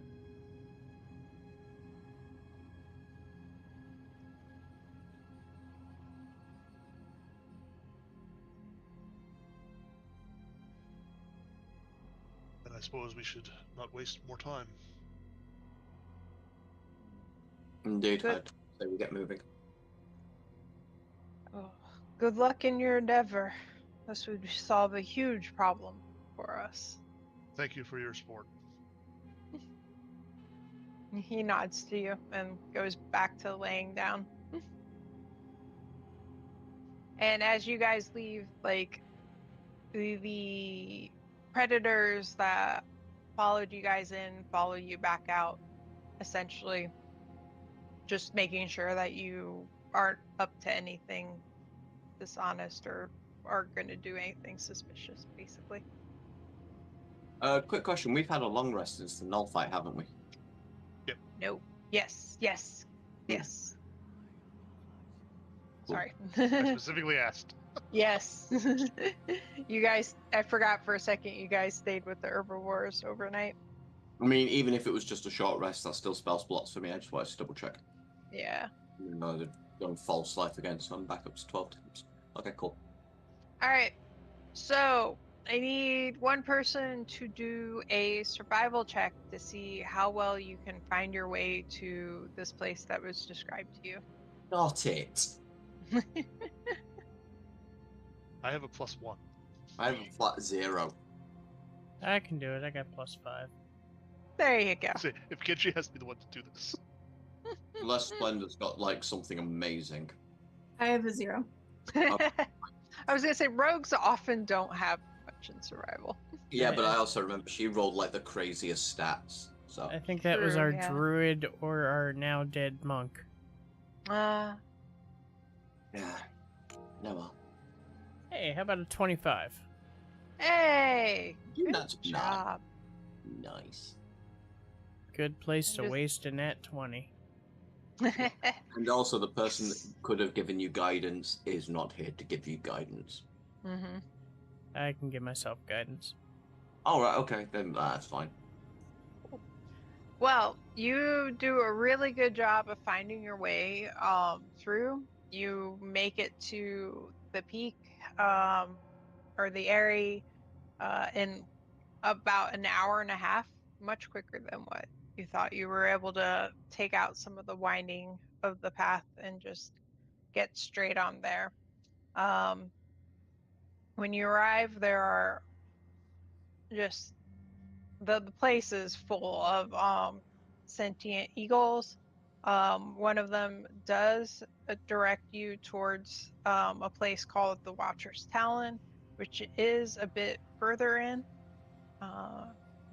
And when you arrive there, you find a petrified leafless tree, and that this is where the giant albatross Parvez holds court with a congress of winged creatures of sapient eagles, owls,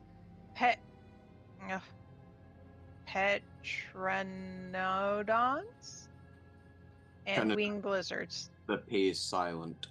Yeah. Oh, pteranodons. Yeah, pteranodons. Okay. I should have known that because pterodactyl. Yeah. Same thing. All right. I just saw all the letters and was like, that is not pterodactyl. What is that? Pterodons. I see the petrified tree and just immediately start craning my neck up. Is it like circling at the top or? No, there is a walkway up to where they are.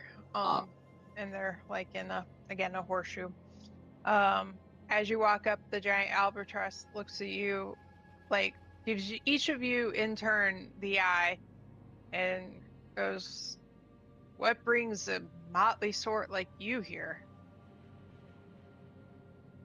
We seek an exchange of information for removing of a threat. That being... If we could learn the location of the Vile Hunt, we wish to take care of it. Oh. Well, good luck with that endeavor. We believe that you would know where we could find them. Probably. We see more than most, but why should we share that information with you? The Vile Hunt is not causing you problems as it is the other tribes of these lands. No. I mean, you do stand to gain just from the reduction in competition for resources of prey. And all you would lose is the uniqueness of the information, which will rapidly become irrelevant anyway when the Vile Hunt is exterminated. You make a persuasion check. I'm not good at them. You opened your mouth. I'm so bad at them. And I rolled a nat 20, so screw it. With a there you go. -1 for a 19. Okay.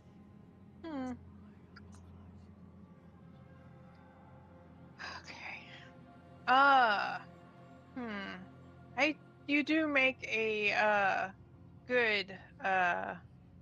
good point. Tell me, have you met with the other leaders of the factions? We have. They seem to have two ideas that are, while diametrically opposed, could work in tandem if they realize that there is time for talking and time for fighting.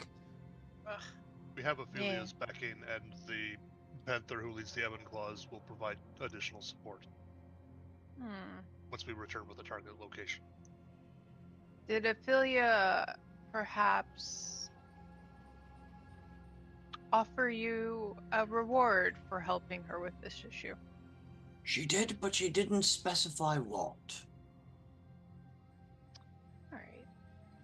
How about I tell you where to find the Vile Hunt, take care of them. In return, you will bring me whatever reward she has offered you.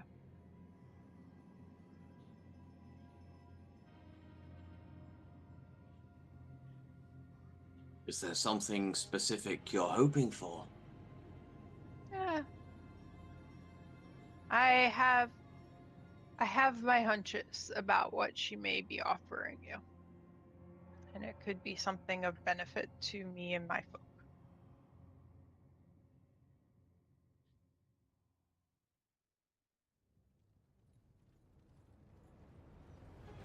I look at the others and I'm like,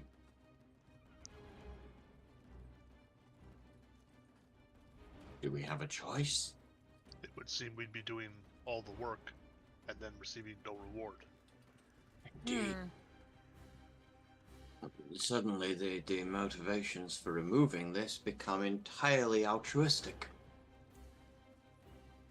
That's not really my cup of tea. No.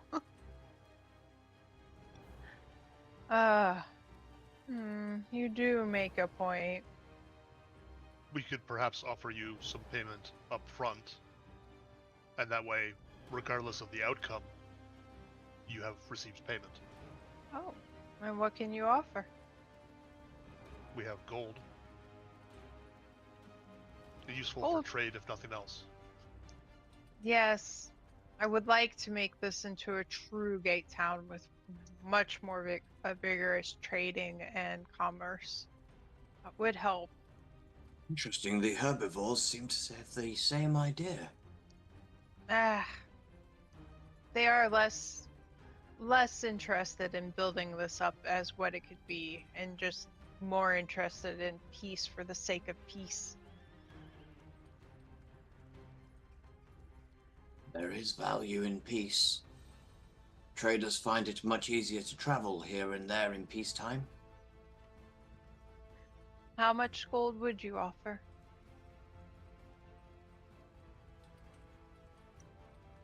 I think that as we're seeking something of mutual benefit, a gift of 250 gold should seem sufficient. The albatross kind of squawks, and the other birds kind of squawk back like they're having a conversation and discussing in bird language. And he goes back and he's like, yes, I think that will work. We can do that. Out of curiosity, did it come across like he had any concept of value? Like, would an albatross actually know the worth of currency? Do an insight check on that. Yeah. I just get the feeling like we could have said 250 copper and he wouldn't have had a freaking clue. The number sounds huge. It's only an 8. Yeah. You think he's very knowledgeable about the amount of money. Like he seemed to really consider it. Okay.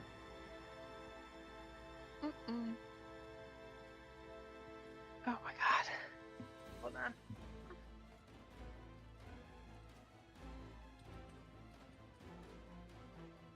Alright, there we go. Alright. So you hand over the gold then, I assume? Yep. Alright. He gives you very, very good directions about how to get to the camp from where you currently are. But you guys had mentioned that you might go back to Evanclaw, I think. Yes. So Yeah. we probably need to figure out how to get there from there. Yeah, so he also gives you directions from there. He also mentions that since you guys dispatched the people, the ones that killed Oka, that it's probably going to be a much smaller force, but there is one knoll that is usually at the camp and is larger than the rest that you should make sure you take care of, because he seems to be the one in charge of everything. Focus fire the big guy. Got it. Banish the big guy, kill the minions, and then, yeah. He does also tell you that the big guy's name is Mick Mangehide. Mick Mangehide. Mm-hmm. That's amazing. I know. It made me think of Brother Mick from our Out of the Abyss campaign. Michael Mangehide. Amazing. I thought you said Nick at first. I was going to make a joke about putting him in a cage.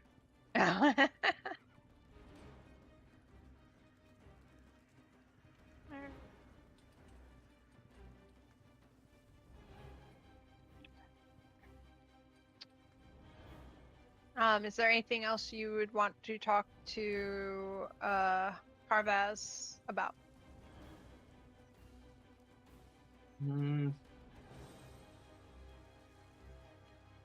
Have they ever traveled beyond this area?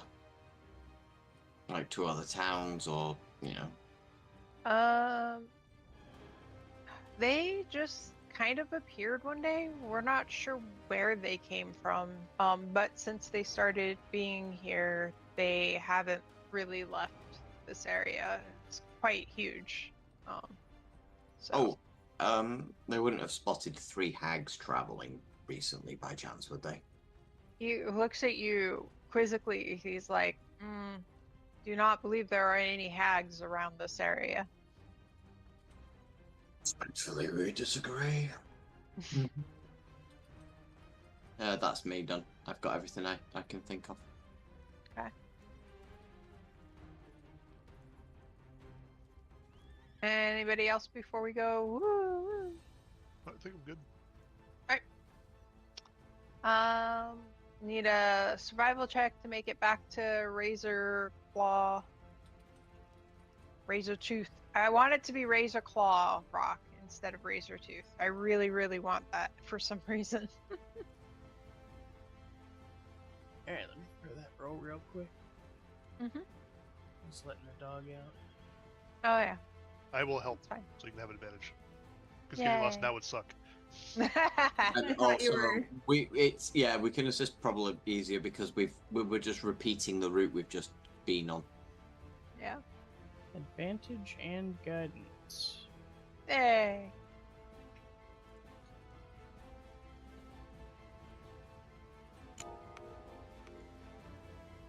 $24. 24. Haha. You guys make it back, no problem. When you get back, Evanclaw is very excited that you managed to get the information, and he commands 4 of his dire wolves to go with you. So you will have their support when you go to the Knoll camp. At this point, let's take a quick 10-minute break, and then we'll come back at the camp and see how that fares. Please. Okay.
plans here real quick. Hold on.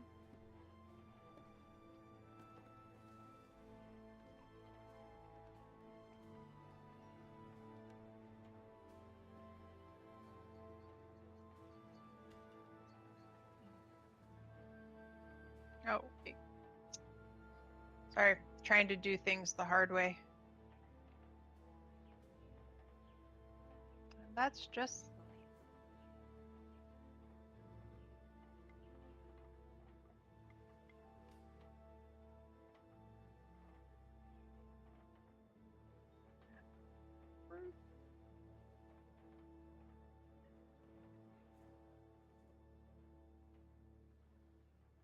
there we go. Wow. Apparently if you add a few things as a group to the combat tracker, it adds all of their initiative rolls together. Which, you know.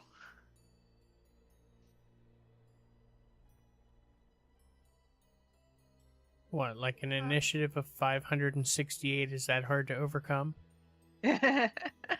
I mean, I'm sure you guys could do it. It's fine. All right, they're gonna go from these sides here. All right. So glad you had advantage on that survival check.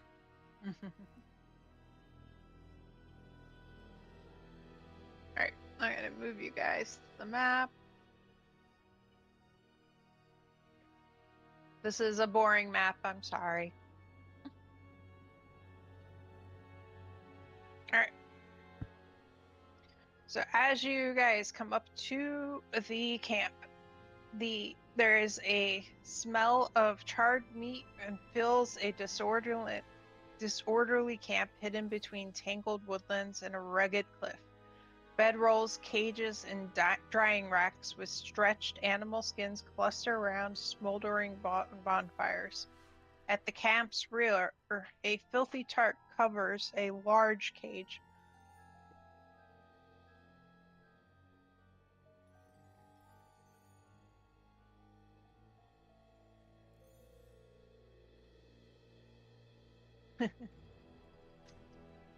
Alright.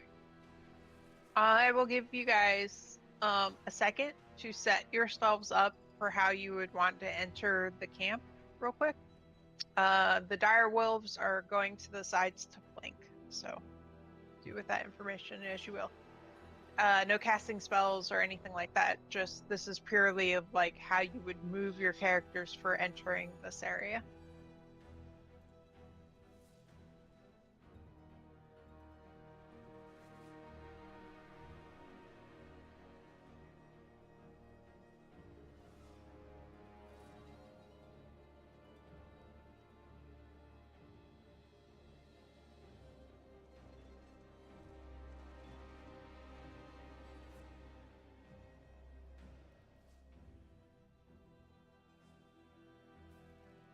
I'm assuming Mina's stealthing ahead. That was my plan. Okay. Go ahead and do a stealth check for that.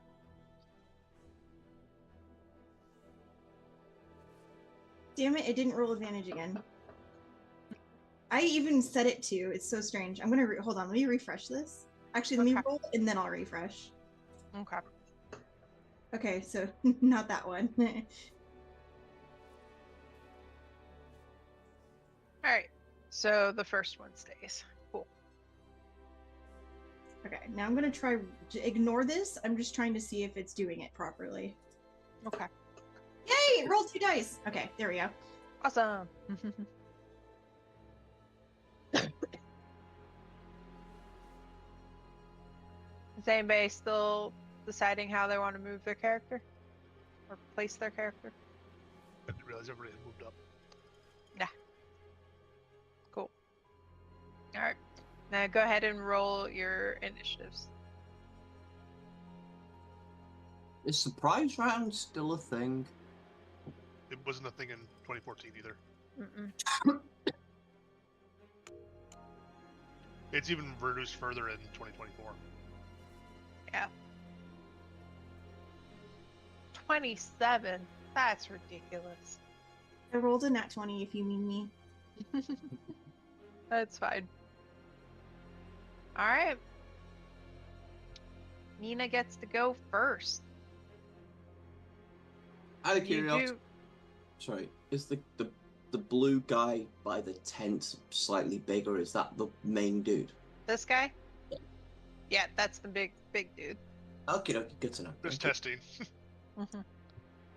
I was thinking the same thing. So Mina, you get to go first. Since you are hidden, you do have advantage on any attack you make this time. So you can use your sneak attack. Okay. I'm going to throw a dagger at orange because that's the one I can see easiest. Okay. I hope, anyway. Okay, good. Yeah, you hit him. Okay, here's dagger damage. And then here's sneak attack damage.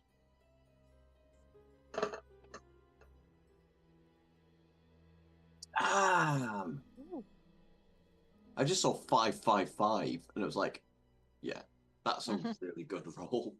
Yeah. You said you were going at orange? Yes. All right. You deal some damage. Anything else you want to do? Well, my character would, scoot like a quarter of an inch back on behind a branch or something, but other than that, no. Back in the bushes there? Yep. Okay. Cool. Syl, it's your turn. All right. He will pull his little Shadow Blade trick again. And then we'll march right up to this guy. And stab him in the face. Alright. He's going to lead with his non-Shadow Blade weapon and do it as a booming blade attack.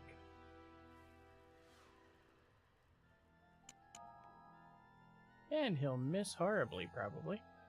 Yep. For sure. Alright. And I'll take my Nick attack off of that and miss horribly. This is great. And then my extra attack. 14? You're attacking that guy? Yeah, that hits him. Oh, yay! At least I get to hurt his mind. 14 psychic. Okay. And that's it for me, because that was just wonderful dice.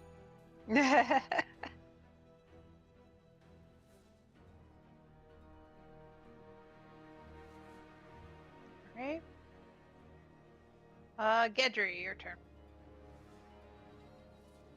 Okay. 90-foot range, so I don't worry about it. I'm gonna step out just enough to get a sight line, then I need a token just south of the big guy. For a shadow spawn. Okay. What are you summoning something or? Yep, shadow spawn. A despair shadow spawn specifically. Ooh. It's the same one I keep summoning. Yeah.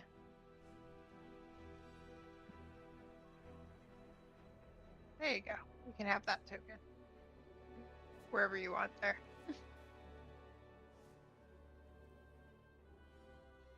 Okay.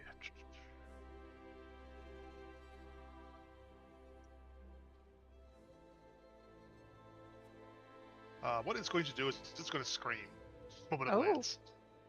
Okay. So each creature within 30 feet of it, which includes the purple direwolf.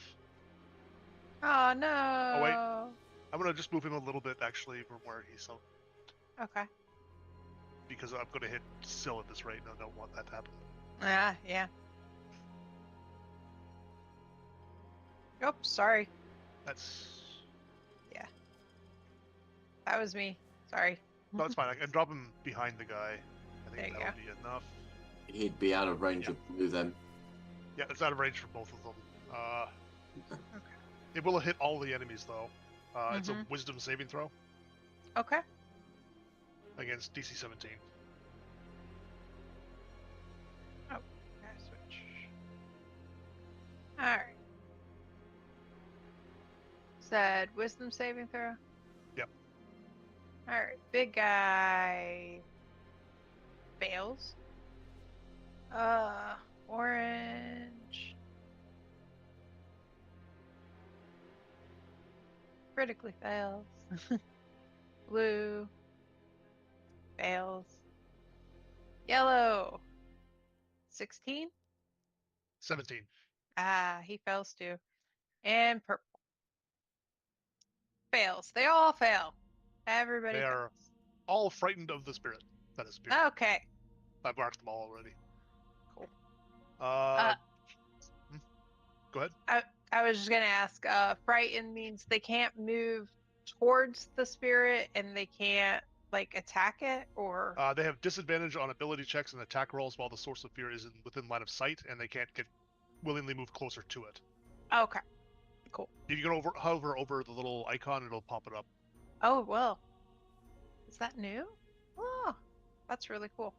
Oh, it gives you the legacy thing too. Yeah. Neat. I don't think it's actually changed. Yeah, no. Cool. Okay, the other thing is, anything that starts its turn within 5 feet of the spirit has its speed reduced by 20 feet until the start of its next turn. Okay. That's 20 feet of it?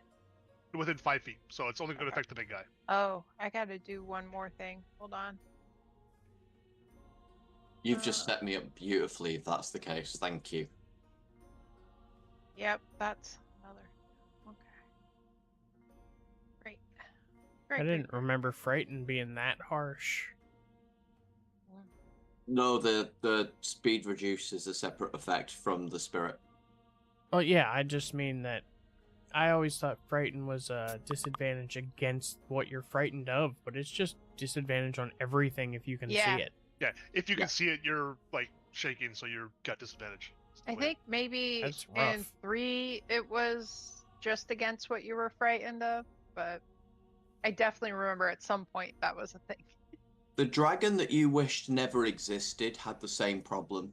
I remember we were all having issues because it was a case of you were trying to like angle yourself around a corner of a pillar just so you couldn't see it, so you could hit something else. Mm-hmm. All right. Anything else you were gonna do, Gedry? No, that's good for my turn. Okay. Firewolves. Yay. Enough, my summon, we have them all surrounded. Mm-hmm. We have 5 feet. Okay. They only get 1 attack. That's silly. Alright.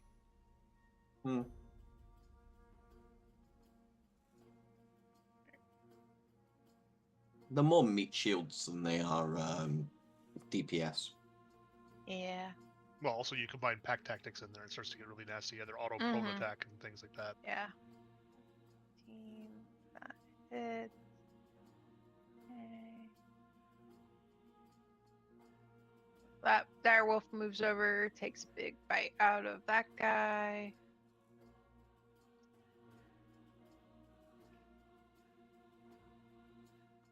Wow. All right. He thought he was going to take a big bite out of it, but really he just like nibbled it a little bit.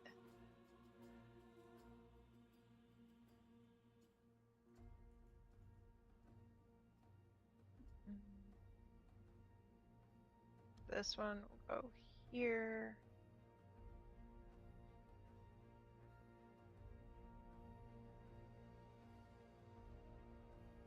Actually, hold on.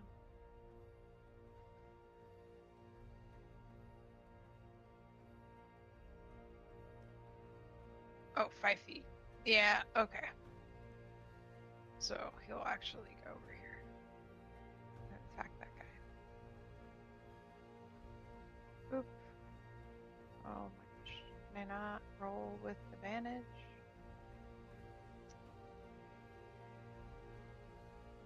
Not like that. All right.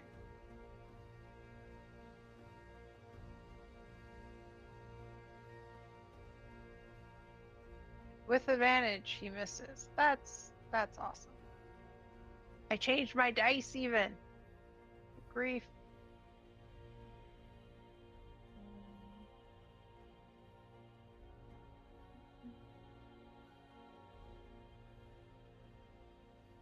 Hey, there we go.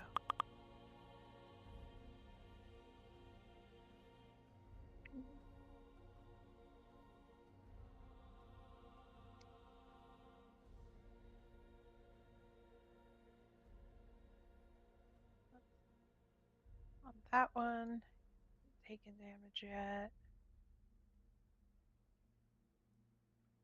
All right, this one will come up here.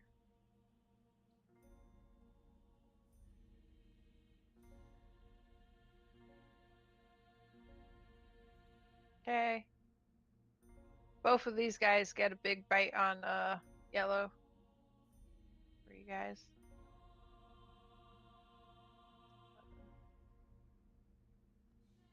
All right. Cool. Next is... Where is he? Oh, this guy. He is going to try and attack Syl. Yep. Alright.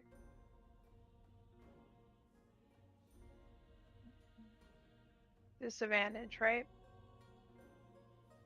Yeah, because he can see the thing. From frightened, yeah. Alright. So that would be a 15 to hit, which I don't think is good enough. Miss. Yeah.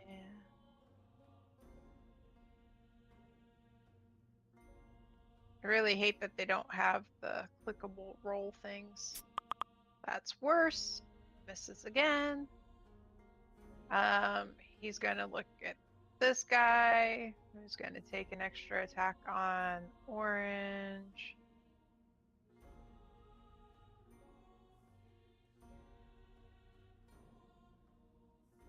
And horrifically miss him. Awesome. Alright. This guy, Endis, is it like a fully corporeal, like, shadow thing? Like, I'm trying to figure out if... Go ahead.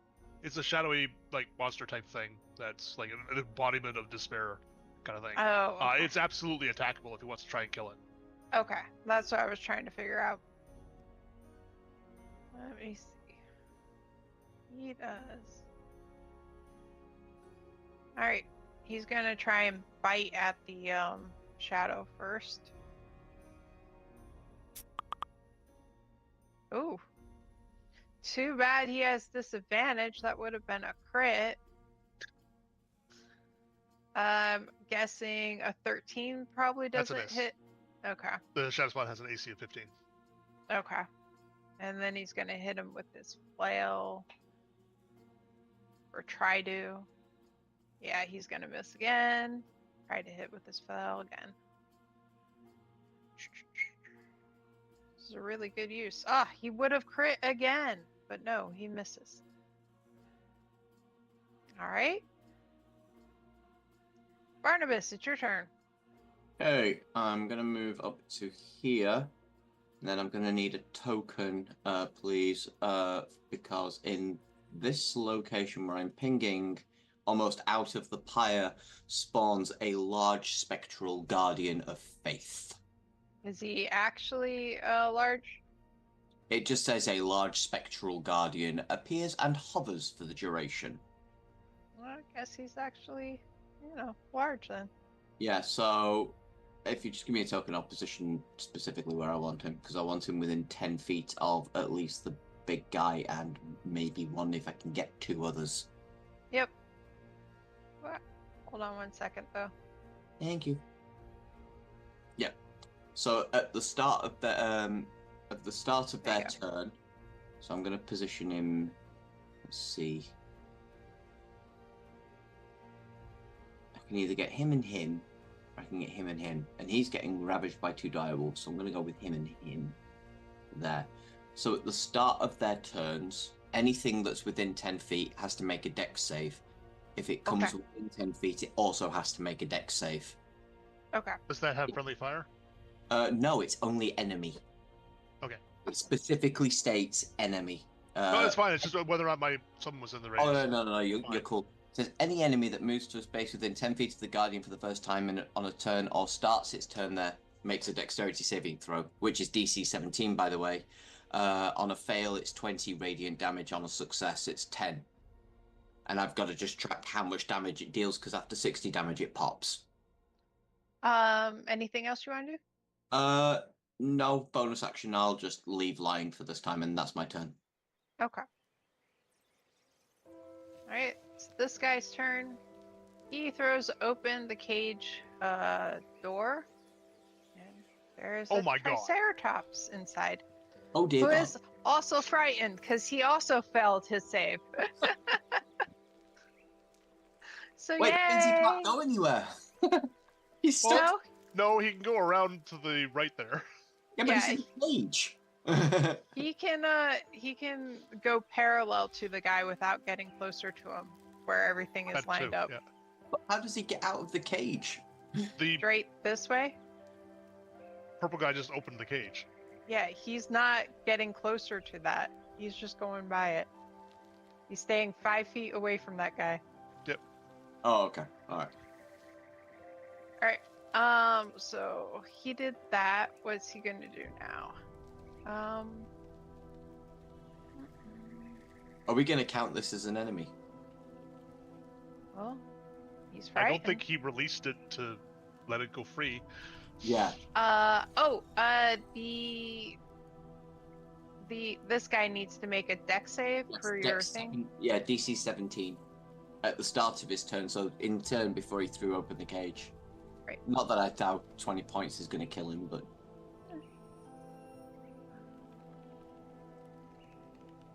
So he would have disadvantage on that.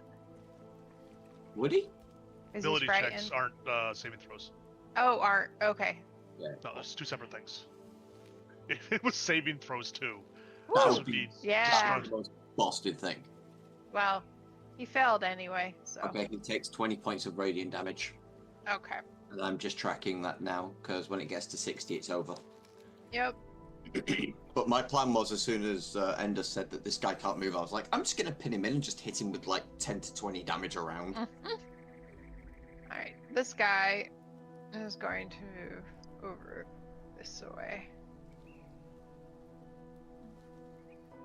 Cool. Yellow is going to try and whack at the wolves. Probably going to fail miserably. Yep. Disadvantage sucks, man. Yep. Alright. That was a useless turn. Oh, wait. This guy looks over at... Where are we? Oh, they get to repeat the saving throw at the end of their turns too. Oh, okay.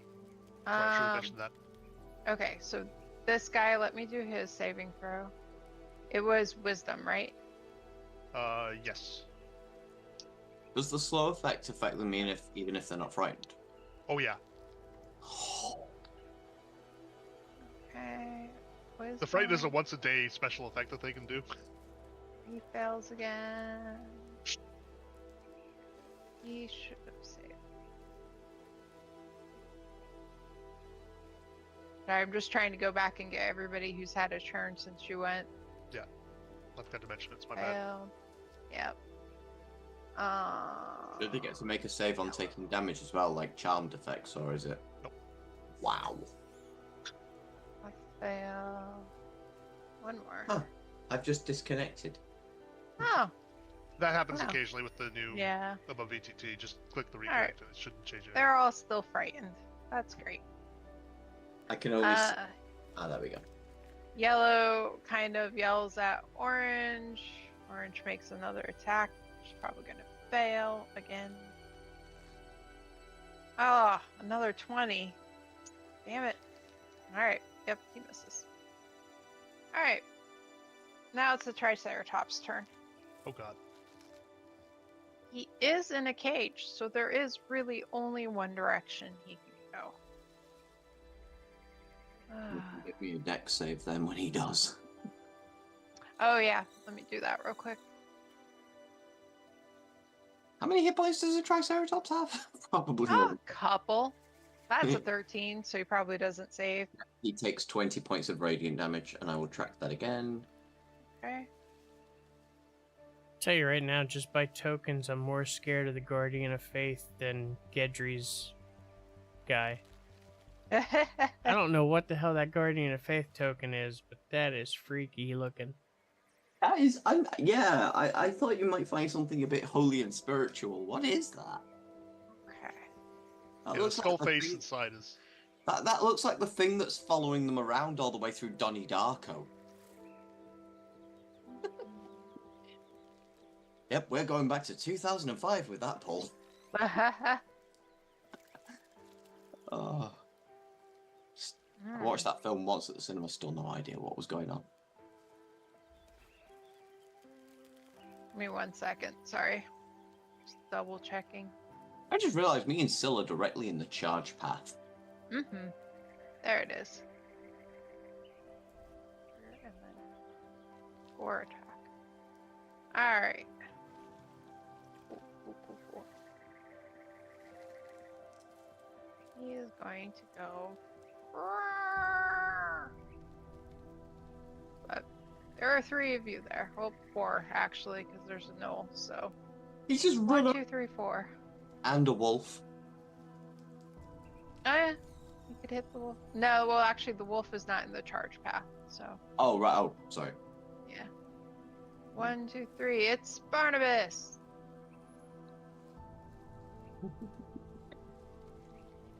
Why did I not use my wings last turn?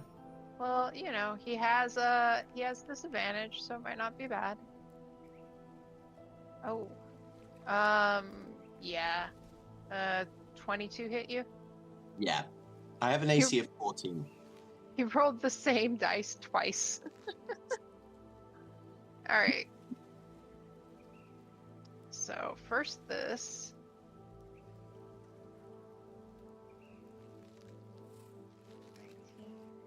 So 25 points of piercing damage.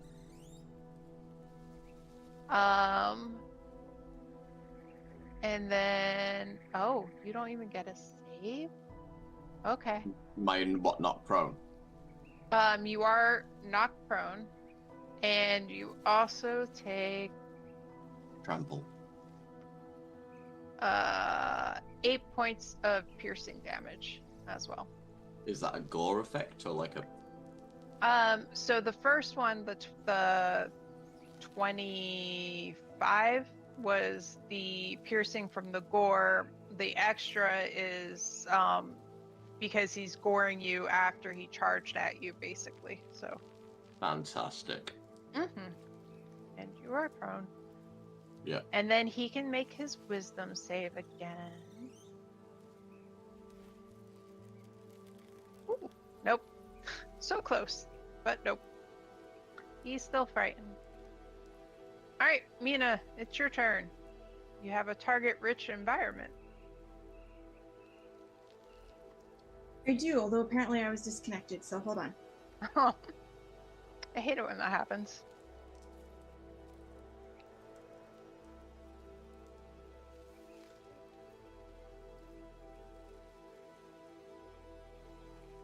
Okay.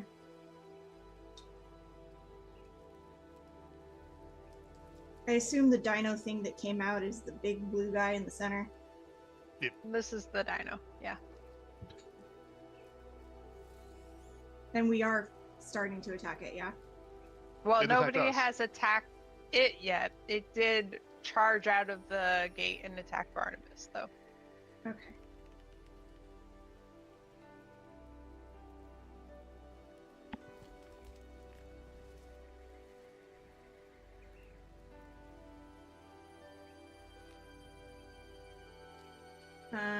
I assume that we've been working on this one too. I'm sorry, what? Have we been attacking this one at all, or is that? Yes, I think so. Let me double check. Pretty sure. Yeah, I hit it once out of my 3 wonderful rolls. Yeah. Okay, so I'm gonna move there, and I'm gonna try and see what I can do with that. Is it threatened? By Soria. Yes. Yep.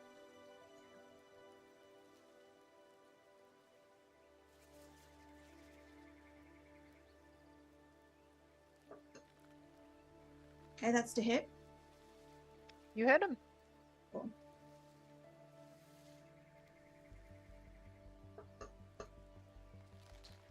And then sneak attack. The sneak attack. Where are you on the list? There you are.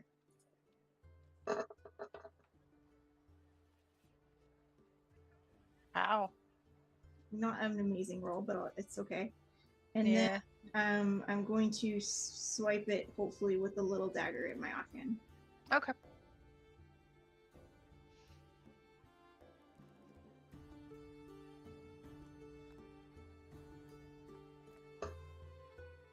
Maybe not. Does that hit? No, it does not. Okay, never mind. Mhm. Okay, that's all I'll do. Silraz, your turn. Alright, as a free action, I'd like to look down at Barnabas on the ground and go, "You okay there, buddy?" And, All the way down there. and then It's like you know that moment after like Thor's just like smashed Loki, he's just groaning. Yeah. I need to reload.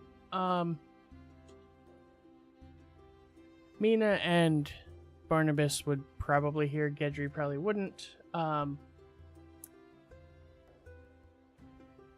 Still doesn't necessarily break into song,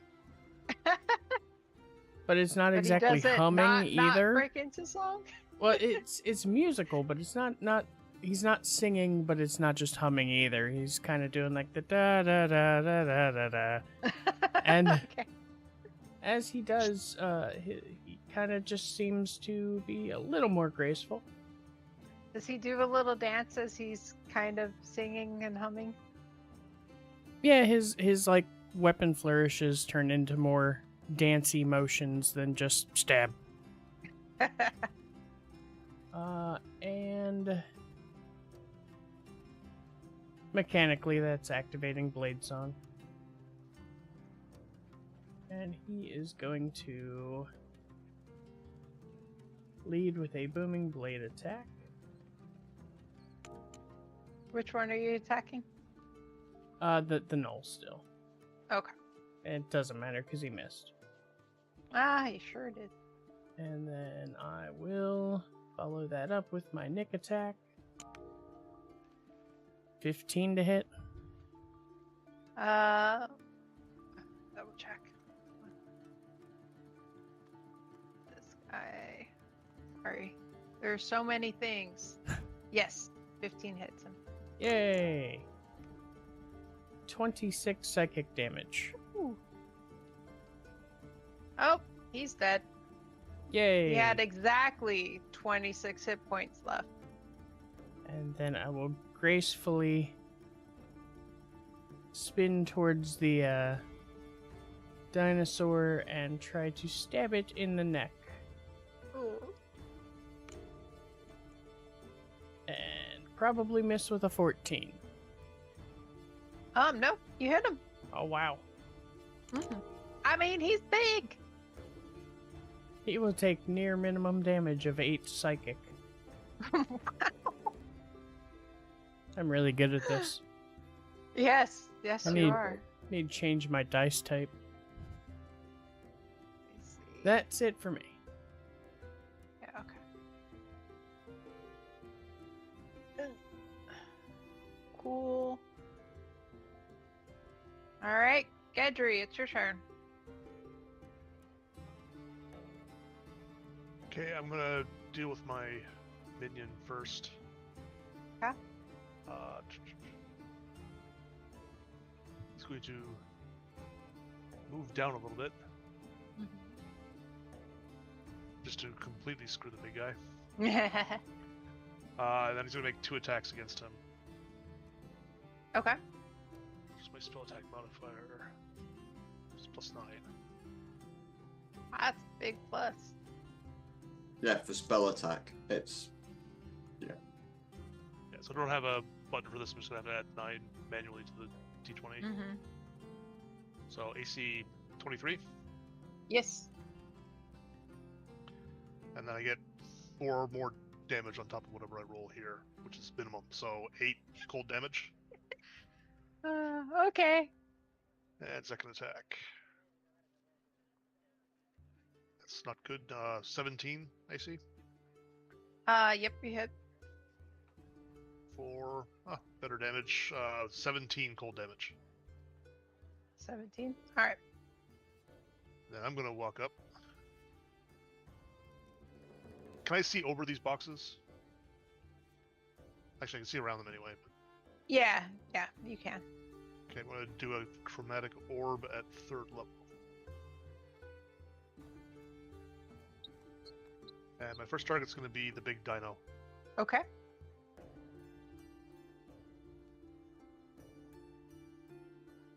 what's the bounce range? 30 feet. Yes, it looks very, very good.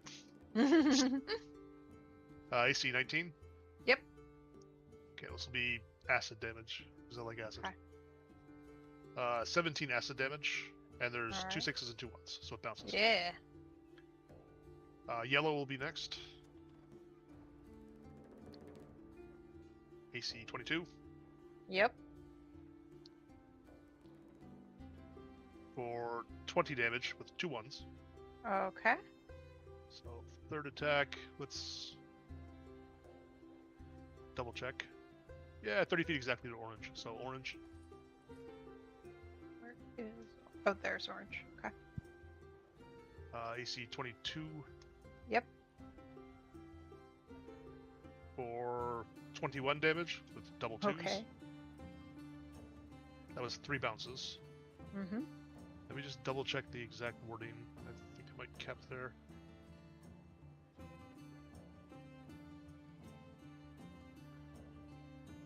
Maximum number of times equal to the level of the slot expended. So that was 3 leaps with a 3rd level slot. So that's Okay. the end. That was only Awesome. 2 leaps. It You hit 3 just- targets, but it was only 2 leaps. Double check wording. Can leap a maximum number of times equal, so I get 1 more leap. So yeah, it'll go to the Yeah. big guy for the last one. It's done 17 plus 22 plus 21 so far. You've done nearly 60 damage. I net 1 on the last one. With so. a level Ah. 3 spell, It's all that's moot. ridiculous. Yeah, Mhm. but still that was 58 damage out of a level 3 spell. That's Yeah. nuts. I love Correct. Chromatic Orb so much. Me too. It's such a good spell. Alright. Anything else you want to do, Gedry? No, I don't have a good bonus action option, so that'll be the end of my Okay. turn. Alright. Wolves attack. Do they do anything is the question. Oh my god. These are the worst wolves. He's never seen Wolverhampton Wanderers play. They're the worst wolves. Oh my god.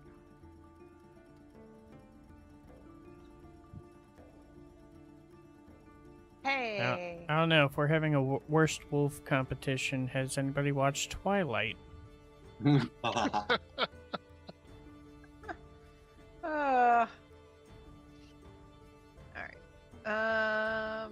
D10. Okay. One of them hit.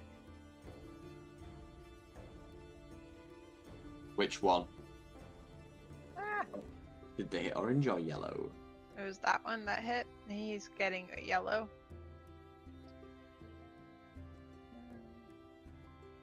Okay. And then blue still needs to go.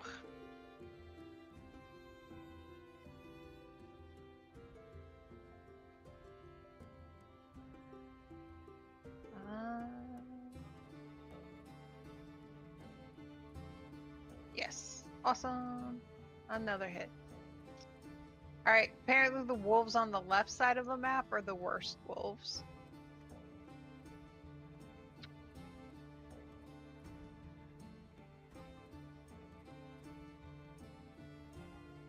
Alright. That one's dead. Hey, Mickey. Can I get the DC 17 deck save then, please?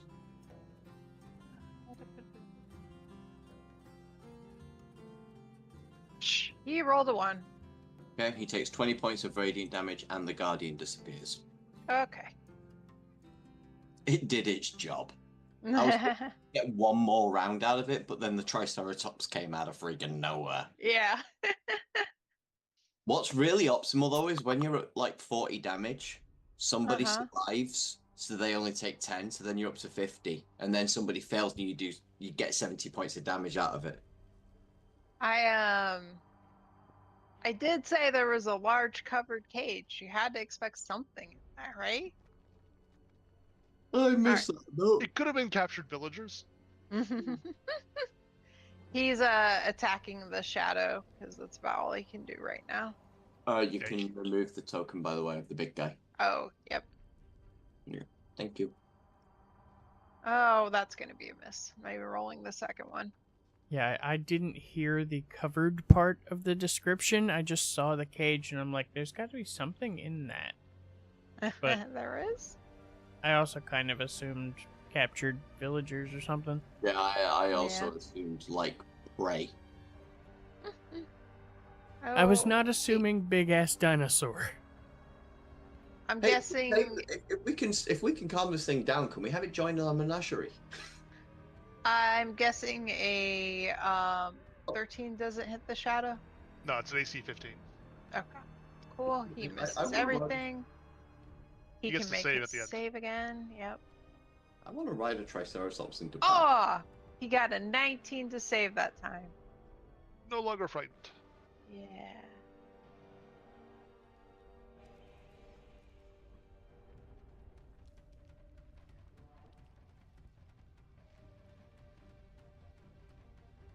Awesome. Cool. Barnabas, it's your turn. Okay, bonus action casting Spirit Shroud. Okay. That's my second. Second feature. Where are you? It's my second spell slot used. And I'm going to take 2 swings at Big Triceratops. Okay. First swing. 16 to hit. Yep. Okay, so this is... Ooh, that was terrible. 8 plus... 1 second, because this is really annoying. It says I can change the dice roll to 3d8, and I'm not sure if it's going to let me. Oh. It says cold, but please ignore this. It's radiant. Mm-hmm. So it's this plus 5. So 16 points. Okay. And then second swing. That's a nat 20. Hey! So it's going to be... You can do the right-click perfect crit thing. Oh, right. Oh, perfect. Is that what it is? Perfect crit. Mm-hmm. Okay. So that... So 23 points of slashing damage, plus, and you don't get the plus 5 this time, it's just 3d8 plus perfect 3d8. Oh, that's amazing.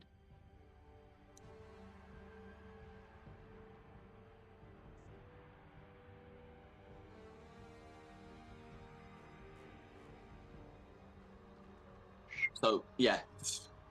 So that's, the first one was 16, so it was 8 plus 11. The second one is 23 plus 39. Okay. That second hit was an absolute FU. Yeah, you killed him. Oh! The dinosaur is down. How much? His head lands on your belly. No. How much kill was the second shot? Just 3. Oh, that's not bad. Yeah. Okay, so when Spirit Shroud crits, that thing is nasty. Mm-hmm. Yeah. Anything else you want to do? I have 15 feet of movement, so I am going to stay right where I am. I'm not freaking Cool. stupid. I believe you guys murdered Dinosaur. Could have been friends with him. Yeah, Barney had it coming after he knocked me on the my ass. All right, let's see here.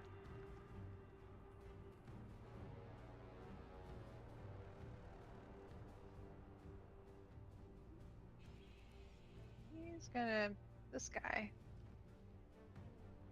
He's just gonna try and take care of this wolf here.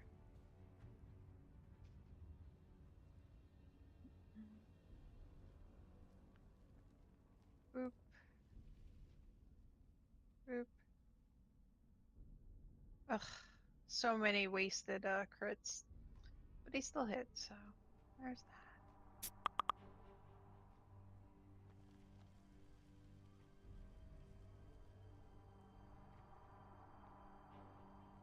Alright, a little bit. And then second attack. You have no idea how many crits you guys have been saved from because of the disadvantage on rolls. It's crazy. Done. Oh, and do his save again. Wizard doing wizard stuff to ruin the entire encounter. He fails again. Yellow. Where is yellow? I don't even know where yellow is. Oh, right. Huh. Yellow is going to attack Direwolf.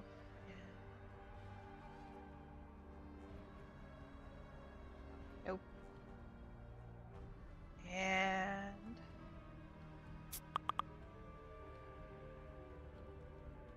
nope. Alright. Save. Please save. For the love of goodness. Hey! Natural 20 to save. Woohoo! It was on yellow. Yep. Yellow. Just making sure I take off the tokens. Yeah, I appreciate it. It If you have helps. a portent of fate to give it a 3, that would be hilarious.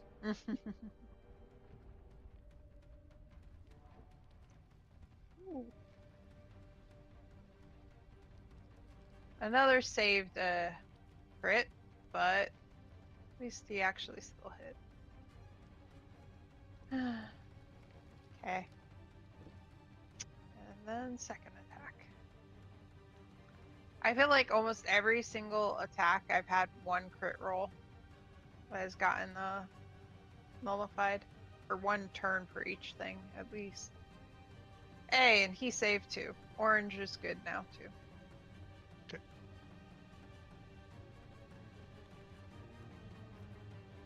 Alright, Mina, it's your turn. Okay. Okay. Don't. Oh, damn it. So the big wolves are helping us, aren't they? Or okay. Yes. So I'm gonna go like in between them, I guess. Mhm. And I'm gonna attack Orangey. Cool. And they're your allies, so they count for giving you sneak attack. Okay. This is to hit. Nope. Okay, well, I'm gonna swipe at it with my dagger, I hope. Okay. Okay, that's something at least. Hey.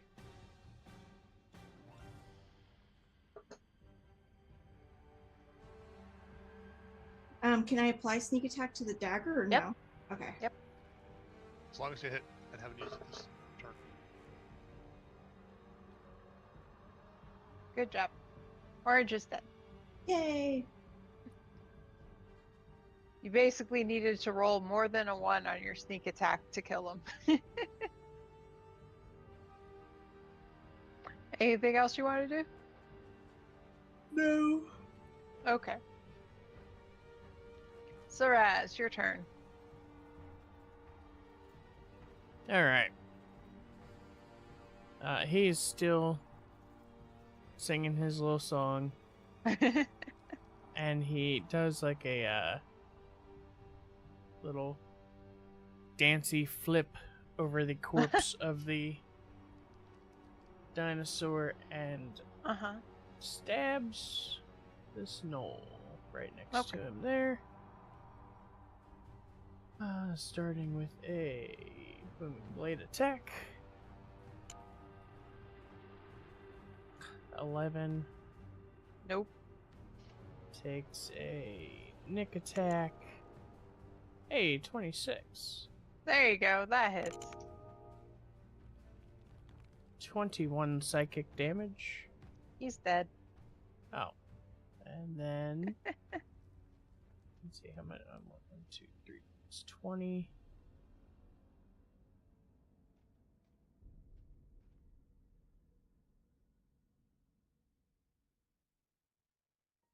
I will move my way over here and take my extra attack.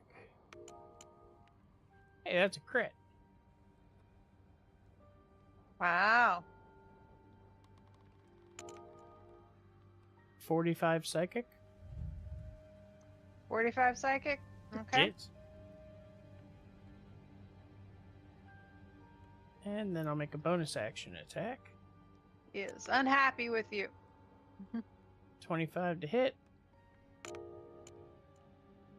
And 23 more psychic. Is that your 4th attack? Yes, I get 4 attacks. Wow. Okay. Extra attacks to Nick attack is a 3rd, and then from dual wielder I get a bonus action attack. Yeah. Alright, so 23 damage, right? Yes, Ollie sat there 23 like, more how come psychic. their crits get to land and mine don't? Because This is spooky nonsense. yes. The frightened saved you all so badly. Wizard fuckery to the rescue. Yep. Alright, Gedry, your turn. Okay, let's start with my minion, who's going to move over here, because that way it won't completely hose Syl. 2 attacks, +9 to the d20s again. That's AC 18. Mm-hmm. The wrong spell.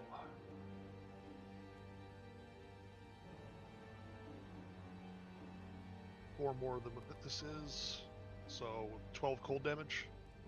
He's dead.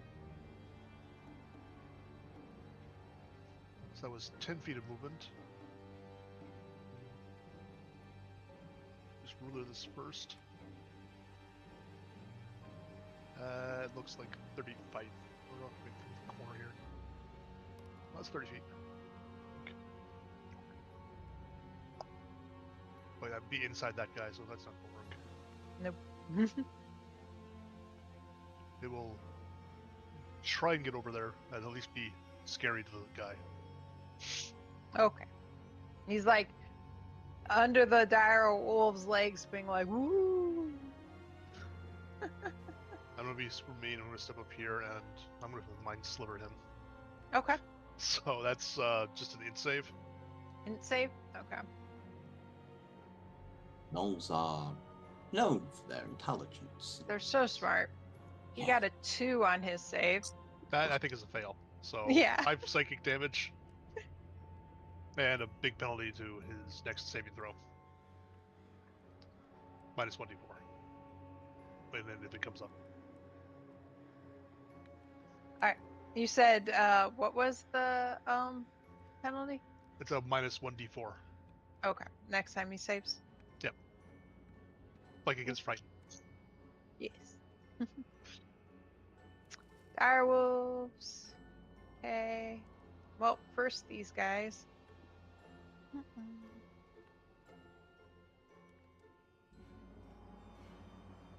Wow. Okay. How much health does purple have? Oh. Oh. Okay. Roar.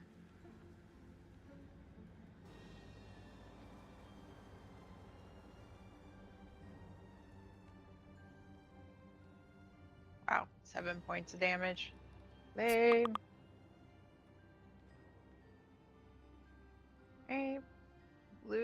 is going to come over here and attack him.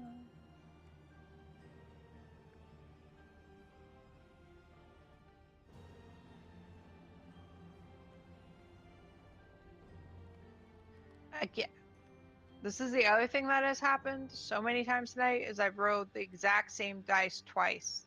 So many times. It's so weird. I don't understand. Yeah, but that just means it bounces to the next character. Oh wait, no, that's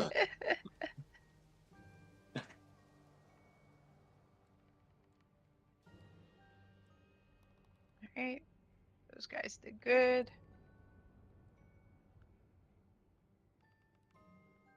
That one guy is the only one still alive, huh?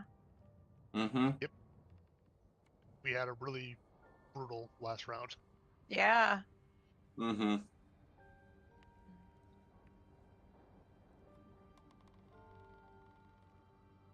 He's gonna go around here.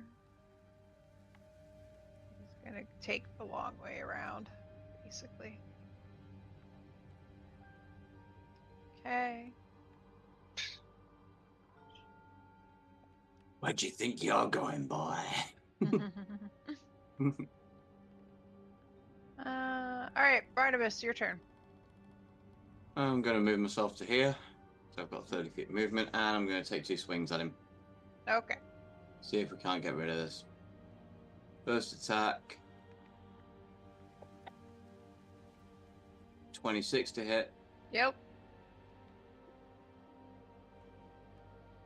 That's 11 slashing plus...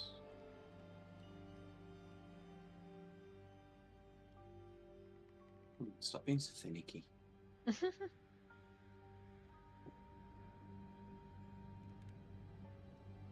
Oh my god, 2 ones. 6 plus 5, 11 points of radiant. Okay. Is he still up? Yep.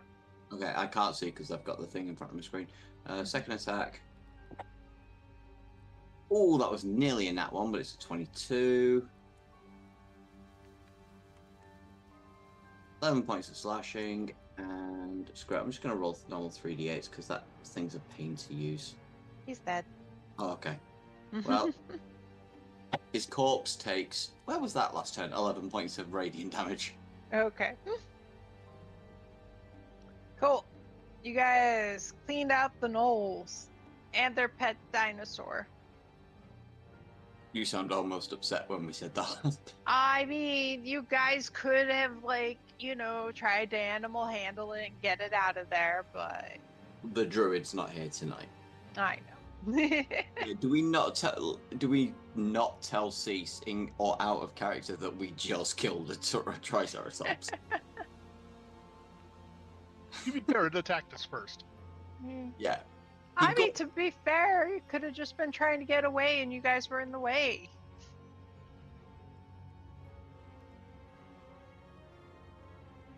And somebody frightened it.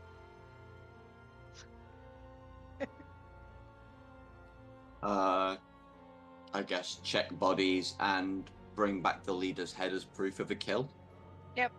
Well, they didn't ask for that, but if you want to. I mean, we've got to prove some way that we've done it. I mean, the direwolves will report back, so... Yeah, but they're not going to report back to the herbivores. Fair. Yeah. They're not talking to each other, so... So you guys are going to cut off the leader's head? Yeah, I'll just hack at it with a longsword. Oh my goodness. Alright. You also find in the filthy gear a sack containing 3 potions of healing and 1,400 gold pieces.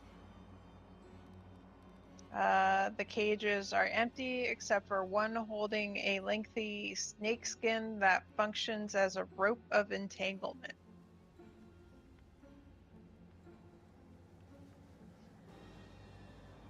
I'm just tossing the gold onto Gedry's sheet.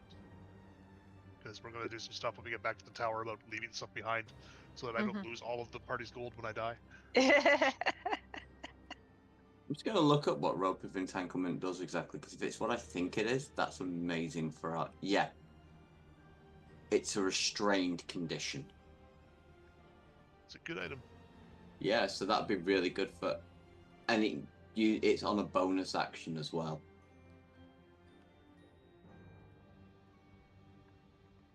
Oh wait, no, bonus action to repeat the command causing the rope to coil up. But it's an action to use it.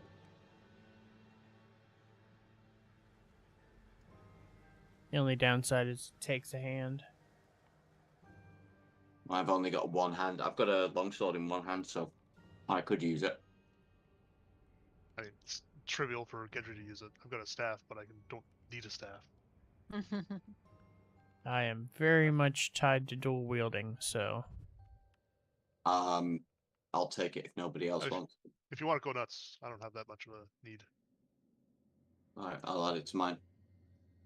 I'm just thinking I can literally tangle something up and then just absolutely hammer it the turn after. Because I could use my bonus action to cast Spirit Shroud and my action to cast the rope.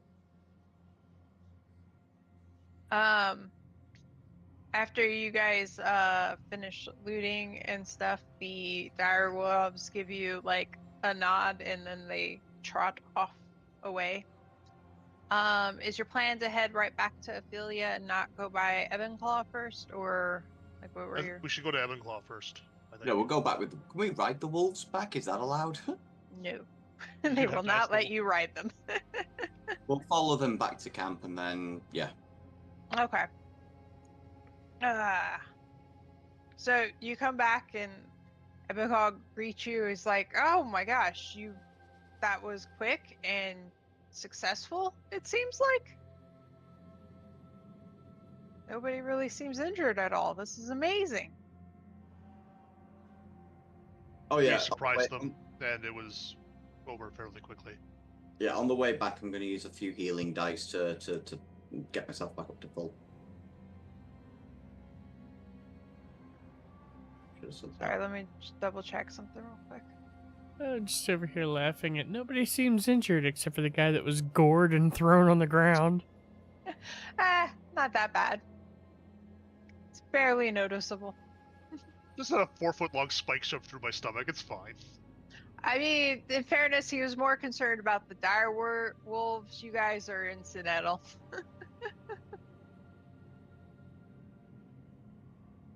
All right. Yep. So yeah, he thanks you profusely for helping with solving that problem, and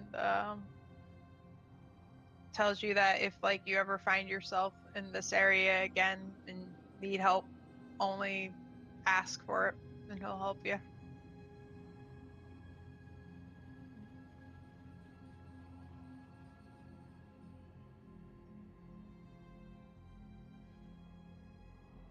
Is there anything you guys want to do before you head over to Ophelia? No, I don't think so. Not on my end. Okay. No reward from these guys? Okay, cool. They didn't promise us anything, I don't think. I was going to say, he promised you nothing. I'm just going to turn to him and say, I'm going to say the same thing when we get there. But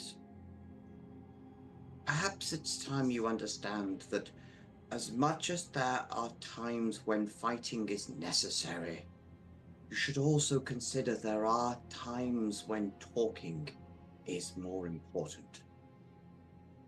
You said that to Ebenclaw? Yes. He kind of like, you know how like cats can do the muzzle like thing? Yes. He's like, I know it's not your wheelhouse, but there are people whose it is. And you would do better to work together than be at heads with each other. I will consider what you've said.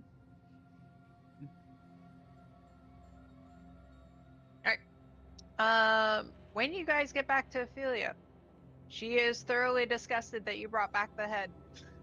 Like, that was not necessary. Oh, okay. Just checking. Literally. Well, we didn't know if our word would be good enough. We just thought, Wow. Okay. here is the reward that I promised you for helping us solve this huge problem. Oh, was Evancall behind it? That's the other question. No, in It fact, they loaned us use of some of their wolves to help deal with the issue. Oh, There was a That's band interesting. that was calling themselves the Vile Hunt that was responsible. See, oh, Gnolls were independent of any of you. fascinating. I feel Okay. had you all worked together between the three tribes, this could have been dealt with some time ago. Yeah, that is a difficult proposition often, unfortunately. Well, I will mention as well that Parvaz is interested in rebuilding the city here, beyond just what exists at Camp Greenbrier. But aid from your party and as well as Evanclaw's would be most helpful in achieving that kind of an outcome, and it would probably be of mutual benefit. Perhaps there is a solution where we can all get what we want. But I did promise you a reward, so let me get that. And she goes into her her little tent thing. Well, not little, it's big, because she's big, but nonetheless. And she comes back with a serpentine owl, and she hands it to Gedry. It is a figurine of wondrous power.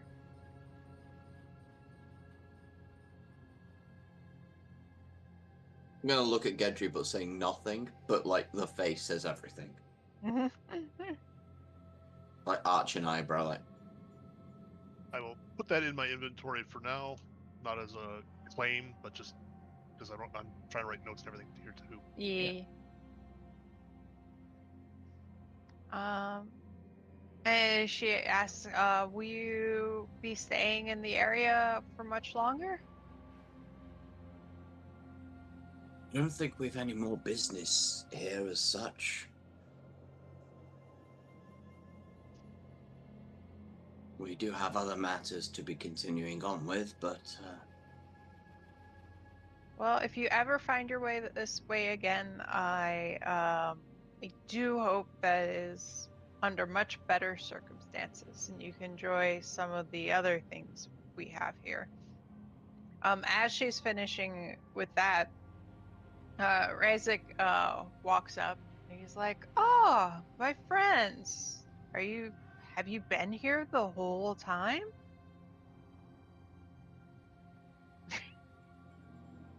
Was there anything with the reward other than the owl? No, that was Okay. it. Making sure I hadn't missed something. to be fair, we got a ton of loot out of the Knoll camp, so I think that's probably. Yeah. No, it's fine. I'm just wanting to make sure I hadn't missed something. Just writing everything down. No, I think that serpentine owl though is probably what Parvaz was after. Oh, definitely. Question is, do we want to give it to him? No. I Oh, gave him true, because 250 we gold. paid him. Yeah, true, we paid him. So yeah, fuck it, we can keep it. Are you guys just gonna ignore Razik? I'll say hi. No, we've defeated the gnolls. The Vile Hunt will trouble you no more. You got rid of all of them? I'm gonna point at like the head I just threw away down like over there. No, he like he sees the head over there like, oh. Wow, that is impressive. I did not expect such an outcome.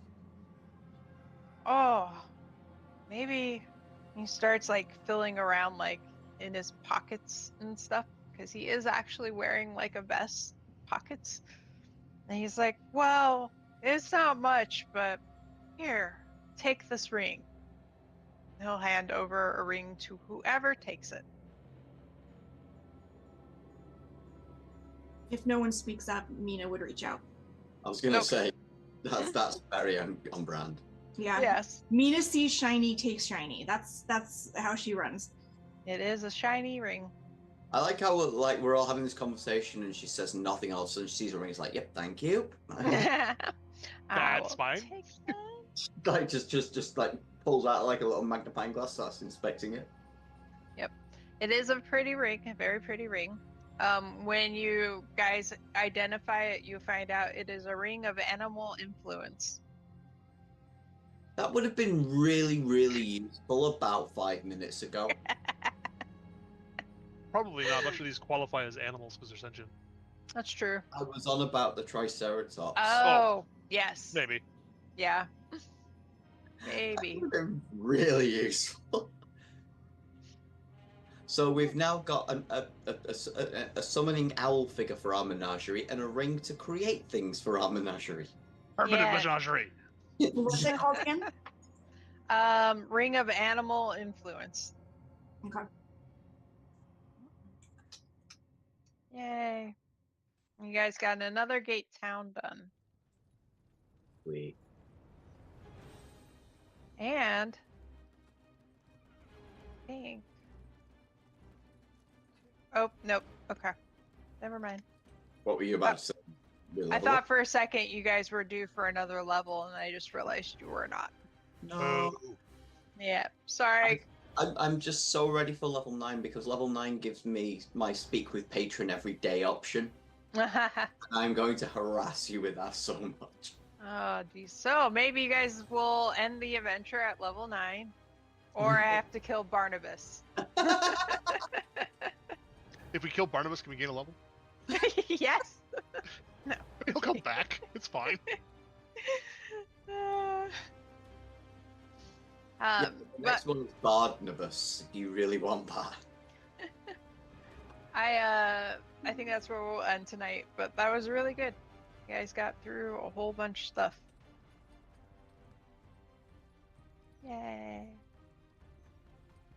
You got a ton of gear and stuff too. Yeah. Yeah. Some good encounters there. Freaking Wall of Fire was the MVP of the night. Oh my god. Well, that was and the dramatic frightened. bomb. Like, Yeah, that Yeah. dreadful scream getting every single knoll was big. yeah. Like, I'm not kidding. I rolled at least 10 20s during that encounter. It was ridiculous. But just in general, I think the number of good plays that were done tonight was really We've had a lot of fights where a lot of the spells I had weren't particularly well suited for them, but then tonight it was just like, oh, I have the perfect solution to this right here. Yeah. Yeah. Like the like one Shadow of the- Spawn, I've never had a chance to use the Dreadful Scream before because we were always in too tight quarters and would have hit a whole bunch of us too because it's not friendly fire capable. Oh, it's just Yeah. like anything? Anything within 30 feet when it screams, Ah. it hits. Oh, that's right, because you were going to hit the wolves, so you moved it. I just think like as well, this tonight was probably one of the first times when my builds actually had a chance to shine. It's just a shame that my roll for initiative was so low each time that half of the shit was dead before I got to go. Yeah. Yeah. It was awesome. All right. Have a good night, guys. Yeah. Yep. Thanks Y'all for have a good night. Same time next week. Better one. Yes. Awesome. Good night, guys.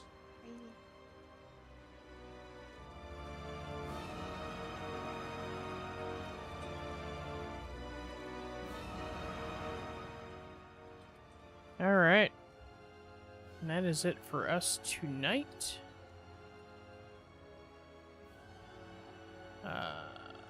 Sorry, I'm just messing with Zoom. Anyway. Yeah, that was fun. I thought it was interesting that we hit like help these 3 animal groups coexist, and it happened to be the night that our druid wasn't able to make it. But that's alright, we still got Sylvania to go, and that's gonna be hopefully the druid bread and butter. We have two more port towns. Excuse me a second. Had to clear my throat. We had 2 more port towns to go. And then we have Glorium and Sylvania. and then the Mimir will be fixed, and maybe we can actually track down. I had almost completely forgotten about R04M, which was our original task. We were doing this so that we could track down that I forget what they're called. The Modron. That's what they're called. So we're closing in on that. Yeah. So we'll be doing some more D&D next Saturday we'll start around 8 o'clock Eastern as usual. This week, I don't know what's happening with Raid. We canceled Raid last week. I don't know if we have anything going tomorrow. I think on Tuesday we're doing... We talked about doing an achievement run. We talked about doing heroic parse runs. And then maybe just some ult runs to gear up some ults. I don't know. But hopefully we have something going on. So I don't know if I'll be streaming tomorrow night. If I do, it'll be at 7:30 Eastern. But I probably will be back on Tuesday. If not, like I said, I believe they're trying to put a couple of things together. So I will see you one of those nights. But until then, as always, thanks for coming. Thanks for hanging out. And you have a great night.